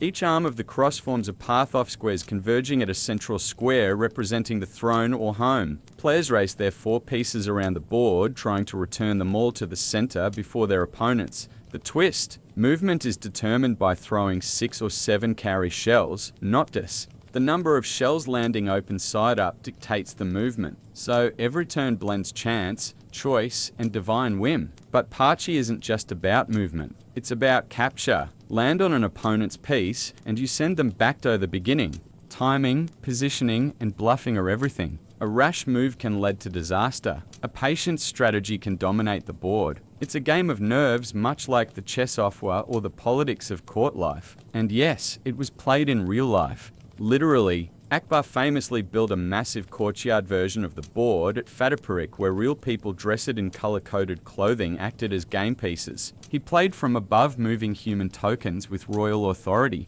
It was spectacle, statecraft, and spiritual theater all rolled into one. Paka symbolic layers run deep. The cross-shaped board reflects the intersection of dharma, duty, artha, prosperity, karma, desire, and moksha, liberation. Success requires not just skill, but alignment with universal order. A good game, like a good life, balances risk and restraint. Later, British colonists adapted Pak into Ludo, flattening its symbolism into something more digestible. But the original game remains a masterpiece of ancient Indian thought. Pachi was more than a race. It was a lesson in destiny, patience, and the subtle dance of come across a board where every throw mattered. If you were an Aztec, rolling the bones weren't just a gamble. It was a spiritual transaction. Party, one of Mesoamerica's oldest known games, was part gambling, part ritual, and part cosmic drama. It was played everywhere, from humble village corners to the great temples of Tenos, Tightlan, and always under Thuich of the gods, especially Mwil, the patron of games, dance, and excess. The game board was simple in appearance, a cross-shaped grid, typically drawn on mats, stone, or even carved directly into temple steps. It contained 52 spaces mirroring the Aztec calendar cycle of 52 years. This wasn't accidental. Time, fate, and cosmic cycles were embedded in every square. Players began with 6 beans marked with dots, functioning like primitive dice. These were thrown to determine how many spaces a player's token could move. Each player had a set of markers, often stones, bones, or carved figurines that they maneuvered around the board in an effort to complete a circuit before their opponent. But polo wasn't just a race. It was a duel. Land on an opponent's piece and you could send it back to the start or worse, eliminate it completely, but danger worked both ways. Certain squares were penalty spaces tied to battlements where landing meant forfeiting progress or goods. That's right, goods, because Patali wasn't just played for pride. It was a full-blown gambling event. Players bet everything from food and blankets to gold dust, jade, and even slaves. High-stakes games could get intense. Spectators would gather. Cheering or jeering, and priests sometimes oversaw matches to ensure fairness and spiritual propriety. Players made offerings to McKilks before major games, asking for luck or forgiveness in case of loss. To play poli was to risk not only wealth but divine disfavor. The Spanish upon arriving were horrified. They saw poli as a gateway to vice and paganism. Gambling was outlawed and boards destroyed, but the game lingered in memory, passed on secretly, or morphed into less dangerous variants. What made Party unique wasn't just its mechanics, viewed its fusion of luck, strategy, and cosmology. The board was a miniature universe. Each throw was a spin of fate, and every game mirrored the eternal gamble between order and chaos. Life and loss. To modernize, games are usually seen as leisure, something to unwind, compete, or kill time. But in the ancient world, games were often sacred. They weren't just entertainment. They were mirrors of the cosmos, training grounds for rulers, and rehearsals for death, fate, and rebirth. Across civilizations, from Mesopotamia to Mesoamerica, play was never just play. It was ritual in disguise. Take Senate and Party, for instance. These weren't casual pastimes. They were embedded with religious meaning, often played in temples, tombs, and ceremonial contexts. Senate boards were found in the tombs of Egyptian pharaohs, not as toys, but as tools to guide the soul through the DUAT, the underworld. Winning a Senate game wasn't about outsmarting your opponent. It was about proving your spiritual readiness for thief to life. Likewise, in the Aztec world, Party was played under divine surveillance. Maquilo Chit, the god of games and excess, demanded offerings and observance. The throws of beans weren't just lucky or unlucky. They were messages from the gods, signs of favor or punishment. Losing your possessions could be seen as karmic justice. Winning, a momentary alignment with cosmic forces. Even more abstract games like Mayhem and Patchy carried rich symbolic weight. Mayhem reenacted the serpent god coiled around the sun god Ra during his nightly journey through the underworld. Every movement on the board symbolized protection, progress, or peril. Patchacy with its cross-shaped layout weren't just about reaching the center. It was a model of Dharma, Karma, and Moksha. The entire spiritual cycle rendered in cowrie shells and tokens. And her role of games in education and warcraft can't be overstated. Games like Ludus Latrinalarum and Taffel weren't just distractions for soldiers. They were tactical simulations. Emperors, generals, and young nobles played them not just to win, but to learn. Games trained the mind to anticipate moves, counter threats, and balance aggression with strategy. They forged leaders in silence, away from the battlefield. So whether they were rolled in temples, chanted in courts, or carved into stone, ancient games served multiple roles. They amused, yes, but they also taught, healed, judged, and prepared. They connected humans to the divine, players to fate, and time to eternity. In the ancient world, when you sat down to play, you weren't escaping life. You were living it deeper. Mary Wollstonecraft Godwin entered the world on August 30, 1797, with more pressure in her first breath than most feel in a lifetime. She was born into an intellectual earthquake. Her parents, Mary Wollstonecraft and William Godwin, were two of the most radical thinkers of their time. Her mother was the author of A Vindication of the Rights of Women, a fiery feminist treatise that dared argue women were rational beings worthy of education and equality. Her father was a political philosopher and novelist who rejected monarchy. organised religion, and traditional marriage. Together they formed one of the most revolutionary unions in Enlightenment England. And then, 11 days after Mary's birth, her mother died. From the beginning, Mary's life was marked by brilliance and loss. Raised by her father in a house filled with books, ideas, and visiting radicals, she grew up surrounded by the ghost of a mother she never knew, but whose voice rang through the pages of her writing. Her father did not hide these works. He encouraged Mary to read them. Her education was anything but ordinary. She absorbed Greek myths, science, poetry, philosophy, and history before most children had learned to write a paragraph. The garden became her classroom. Her thoughts were fed by theologians of Cage, Rousseau, and Voltaire. But the household was far from idyllic. William Godwin eventually remarried, and Mary's relationship with her stepmother, Mary Jane Clement, was cold and contentious. The new Mrs. Godwin favoured her own children and viewed Mary as a moody, defiant girl with too much imagination. Mary, for her part, despised the domestic expectations placed on her and found solace only in writing and dreaming. By age 10, she was scribbling her own stories. By 14, she was reading books most adults would fear to touch. She was not a girl built for embroidery and tea. She was a storm quietly gathering strength. Mary's childhood framed by the ideals of political revolution, personal freedom, and feminist. Rebellion laid the foundation for a life unlike any other. Her origins were haunted by death, defined by genius, and forged in fire. She was not simply her parents' daughter. She was already Beko Minceming's stranger and far more powerful. Mary Shelley, the future mother of science fiction. In the summer of 1814, Mary Godwin, just 16 years old, did something that would ignite scandalacrous literary London. She ran away, but not alone. She eloped with the already married, wildly idealistic poet Percy Bysshe Shelley, a man 5 years her senior, who was both her father's admirer and his greatest disappointment. What began as a romantic rebellion would soon unravel into grief, exile, and artistic fire. Mary met Percy in her father's home, where the poet often visited to debate philosophy and pay homage to Godwin's writings. But it was Mary, not her father, who enchanted him. Quiet yet intense, she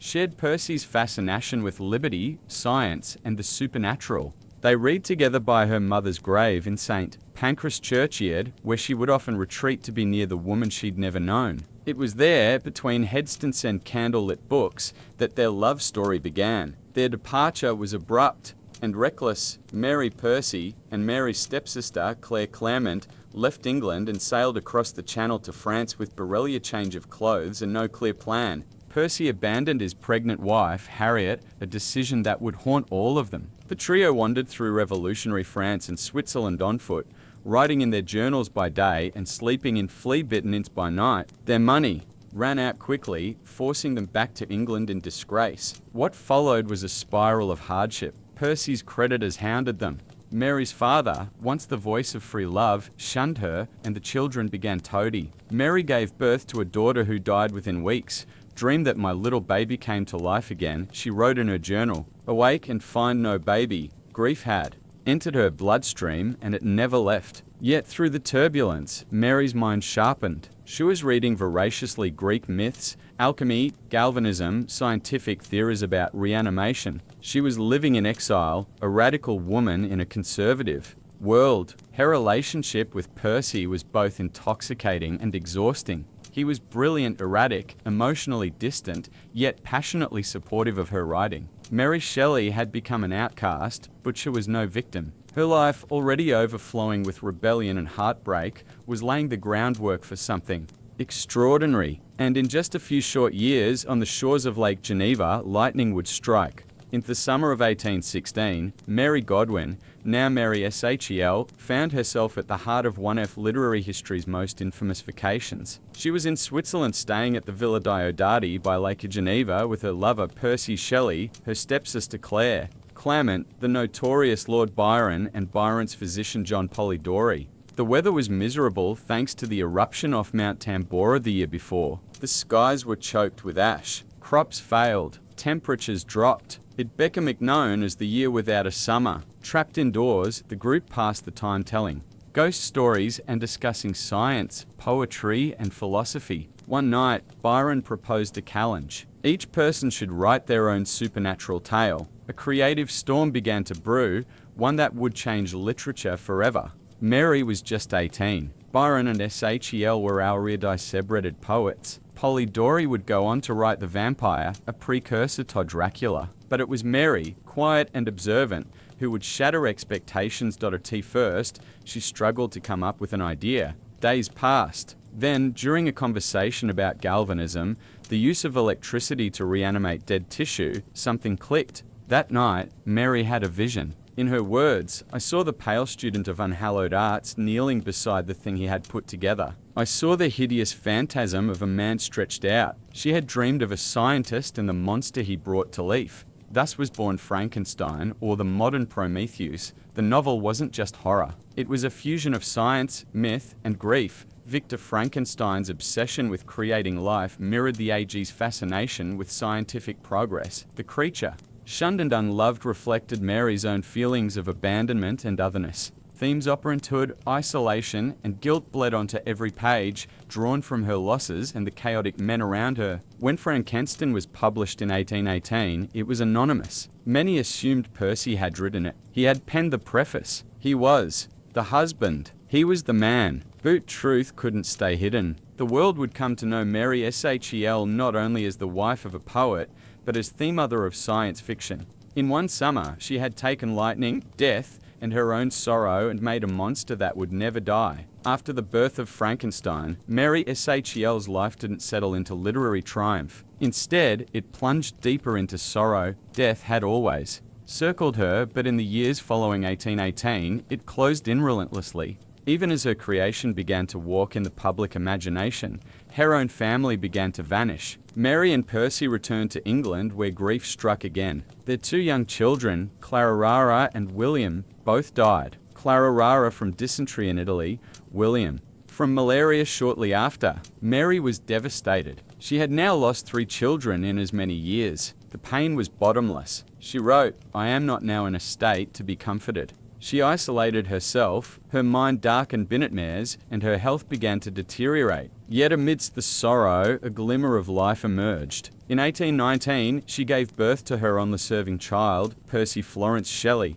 He would become her anchor in the years to come. But even he could not shield her from the next blow. In 1822, tragedy struck again. This time, brutally and suddenly, Percy Shel drowned in a storm while sailing off the coast of Italy. His body washed ashore, unrecognizable except for a volume of Keats' poetry in his pocket. Mary was just 24 years old, widowed, broke, and emotionally shattered. She had lived through the deaths of 3 children, her half-sister Frances Uride, the suicide of Percy's arranged wife Harriet, and now the drowning off the love of her life. It was a gothic horror no fiction could rival, yet somehow she endured. Mary gathered Percy's remains, both literal and literary. She preserved his poems, his reputation, and even allegedly kept a piece of his calcified heart wrapped in silk stored in her writing desk.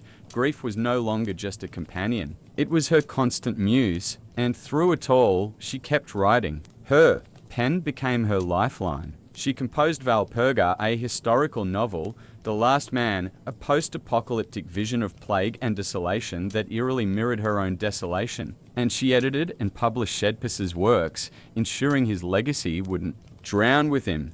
Mary Shel didn't just survive tragedy, she absorbed it, transformed it, and turned it into art. Love had defined her early years, but no loss would shape her myth. By the mid-1820 seconds, Mary Shel was Alanine in a way few young women of her era could. Imagine. At just 28, she had already buried most of the people she had loved. Her parents, her children, her half-sister, her husband. Watermain was her pen, her son, Percy Florence, and the crushing weight of legacy. She was no longer the radical teenager who fled England for love. She was now a widow, a single mother, and a woman surrounded by ghosts. And yet, she endured. Financially unstable, relied on her writing to survive. But Victorian society wasn't kind to women who had lived too much. She was judged not only as a female author, but as the scandalous wife of a controversial poet. Publishers wanted her to be palatable, respectable. So she learned to navigate the literary world with care, balancing a radical past with the need to provide a stable life for her son. She wrote tireless novels like Perkin, Warbeck, Loder, and Fulner, each weaving themes of political exile, lost mothers, and moral conflict. They weren't as revolutionary as Frankenstein, but they reflected her evolving perspective, less idealistic, more grounded, and deeply introspective. She also produced biographies, travel journals, and countless editorial projects, including the monumental task of preserving and promoting Percy Shelley's poetry. She shaped his legacy with the same diligence she once used to shape her stories. But Mary wasn't simply a reader of memories. She remained intellectually sharp, politically engaged, and fiercely protective of her privacy. She rejected multiple marriage proposals. She refused to publish, gossip, or expose secrets. She maintained friendships with writers, philosophers, and publishers, but trusted very few. Her greatest devotion was to her son, Percy Florence. She ensured he received the best education, protected him from scandal, and gave him the quiet life she herself had been denied. In doing so, she created a version of stability that had eluded her for decades. Mary's later life was marked by physical illness, recurring headaches, and paralysis in her right arm. But she never stopped writing, never stopped hinting, never stopped. Being the woman who had stared down grief and defied it with ink and paper, she was the last woman standing, not untouched by tragedy, but undefeated by it. Her life was no longer just a Gothic novel. It was an act of endurance. By the time Mary Shelley reached her 30s, she had become a quiet force in the literary world. Not through lewd acclaim, but through sheer persistence. She was no longer merely Percy Shelley's widow or the daughter of famous radicals. She was Mary Shelley, the author of Frankenstein, a novel that over time had begun to take on a strange life of its own. Frankenstein had first been dismissed by critics. Some saw it as a disturbing oddity. Others assumed it had been written by her husband, but the public couldn't look away. By the 1830s, the story had already begun evolving beyond the page. Theatre adaptations sprang up across Europe, including The Popular Presumption or The Fate of Frankenstein, which portrayed the creature as a mute brute, far from Mary's eloquent, tragic original. Still, it proved the novel's cultural power. Her monster was no longer just hers. It belonged to the world, and with that came something extraordinary. A new genre was beginning to form. Frankenstein had unknowingly birthed science fiction. Long before Jules Verne and H.G. Wells, Mary Shelley had asked the terrifying question, what happens when man plays God? She had fused Gothic horror with Enlightenment-era science, threading human tragedy through speculative imagination. It wasn't just a horror story, it was a warning. Mary herself didn't claim to have invented a genre. In fact, she rarely called attention to herself at all. But scholars now regard her as the mother of science fiction, a title she earned not through intention, but innovation. She had taken the anxieties of her era about science, morality, motherhood, and death and molded them into a timeless bubble. As she edited Percy's works and navigated the male-dominated publishing world, Mary quietly influenced generations of thinkers. Her writings explored not only politics and feminism, but ecological disaster, existential dread, and ethical boundaries. Her 1826 novel, The Last Man, imagined a world ravaged by plague and loneliness, a vision that would only be fully appreciated a century later. Though ill for much of her later life, she never stopped engaging with the world through her writing. Her legacy was already in motion, creeping out off lab, across the stage, through the press, and into the bloodstream of modern culture. Mary Shelley had breathed life into an idea that would never die. And for that, literature would never be the same. Mary Shelley's life was shaped not only by love and loss, but by identity, an identity she was constantly forced to defend, reshape, and preserve. Being a woman writer in the 19th century was already a political act. Being Mary Shelley, the daughter of revolutionaries, the widow of a radical poet, and the creator of a morally complex monster, made her existence even more loaded. After Percy's death, Mary was left in a precarious position.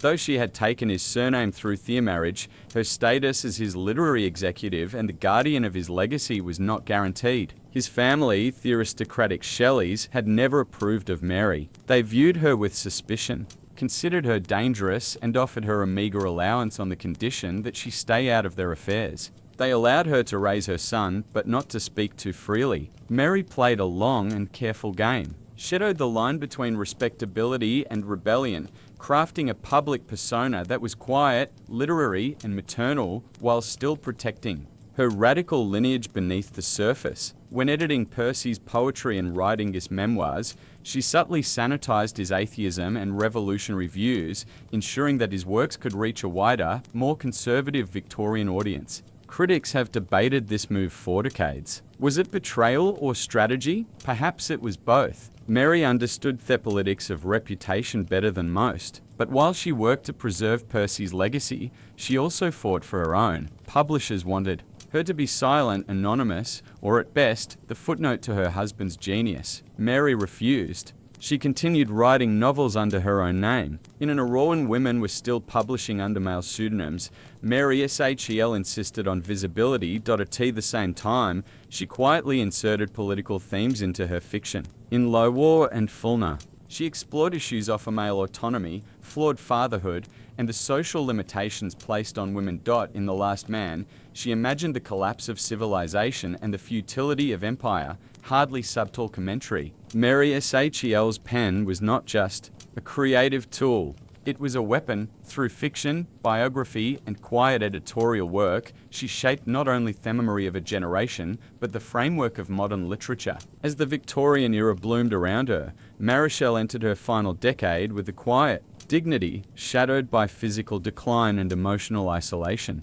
Thorsch was still recognized for her intellect and literary contributions. The world that had once swirled with radicalism and romanticism was fading, and Mary was one of its last living witnesses. The vibrant serie of Harriet, Byron, Percy, Clare, even her father, William Godwin, were gone. The revolutionary fire of the early 1800s had given way to Victorian restraint. Mary found herself increasingly alone, burdened by chronic illness. She suffered from debilitating headaches, partial paralysis in her arms, and what may have been a recurring brain tumor. Yet, she rarely complained. Her pain was simply folded into her routine like ink into paper. Still, she remained committed to her son, Percy Florence Shel, who had grown into a beautiful and affectionate young man. Unlike his parents, Percy Florence lived a conventional life, eventually inheriting the baronets he denied to his father. Mary clung to his companionship, focusing her remaining energy on ensuring his success and protecting him from scandal,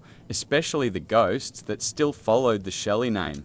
Though her days of bold creation were behind her, Mary kept working. She maintained cadence with publishers, friends, and fellow intellectuals. She continued reading widely, history, science, political theory, remaining intellectually engaged. Even as her body betrayed her, she kept editing Percy's works, carefully curating his poetic legacy, while tiptoeing around the more incendiary pieces to preserve public favour. But the shadows never fully lifted. She lived modestly, sometimes on the edge of poverty, and never married.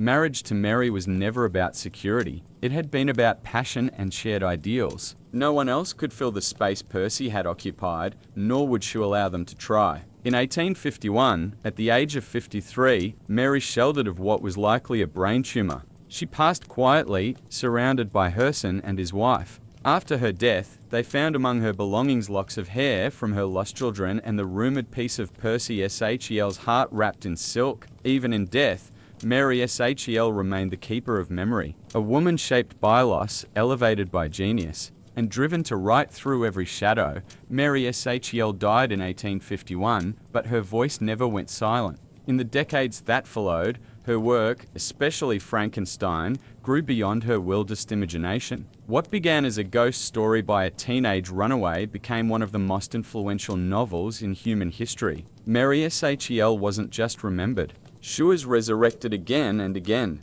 At first, her fame lingered quietly. During a lifetime, she had been praised mostly for her loyalty to Percy and her editorship of his poetry. Her round fiction, though respected, was often dismissed or misunderstood. Frankenstein was still seen as a curiosity filed under Gothic horror, its deeper themes ignored by a world not yet ready to question science, morality, and man's place in the universe. But time revealed her genius. By the 20th century, Mary's monster had become a cultural icon. Film adaptations, beginning with the silent era and exploding with Universal's 1931 Frankenstein, starring Boris Karloff, gave her creation a new face. Literally, the creature became a misunderstood symbol of modern anxiety, a tragic being forged by human arrogance and cast out by society. Each adaptation reflected the fears of its time: war, technology, nuclear power, artificial intelligence, and always at the core, Mary Shel's fingerprints. Scholars began to revisit her work with new eyes. Feminist critics championed her not just as the wife of a poet, viewed as a literary architect in her own right. They explored her insights into motherhood, grief, creation, and power. The Last Man, once overlooked, was re-evaluated as an early dystopian masterpiece. Her life itself, marked by rebellion, intellect, and endurance, became as fascinating as her fiction. Today, Mary Shel is not just remembered, she is revered. She is called the mother of science fiction, the queen of Gothic literature, a pioneer who fused the personal with the philosophical. Her legacy lives on in classrooms, laboratories, film studios, and political discourse. Whenever we ask what it means to be human or what happens when creation outruns conscience, we're speaking in her language. She gave us a monster, viewed and doing. So she gave voice to every outsider, every orphaned idea, every mind cast out for being too curious. Mary Shel didn't just write a novel. Sherwood literature's DNA.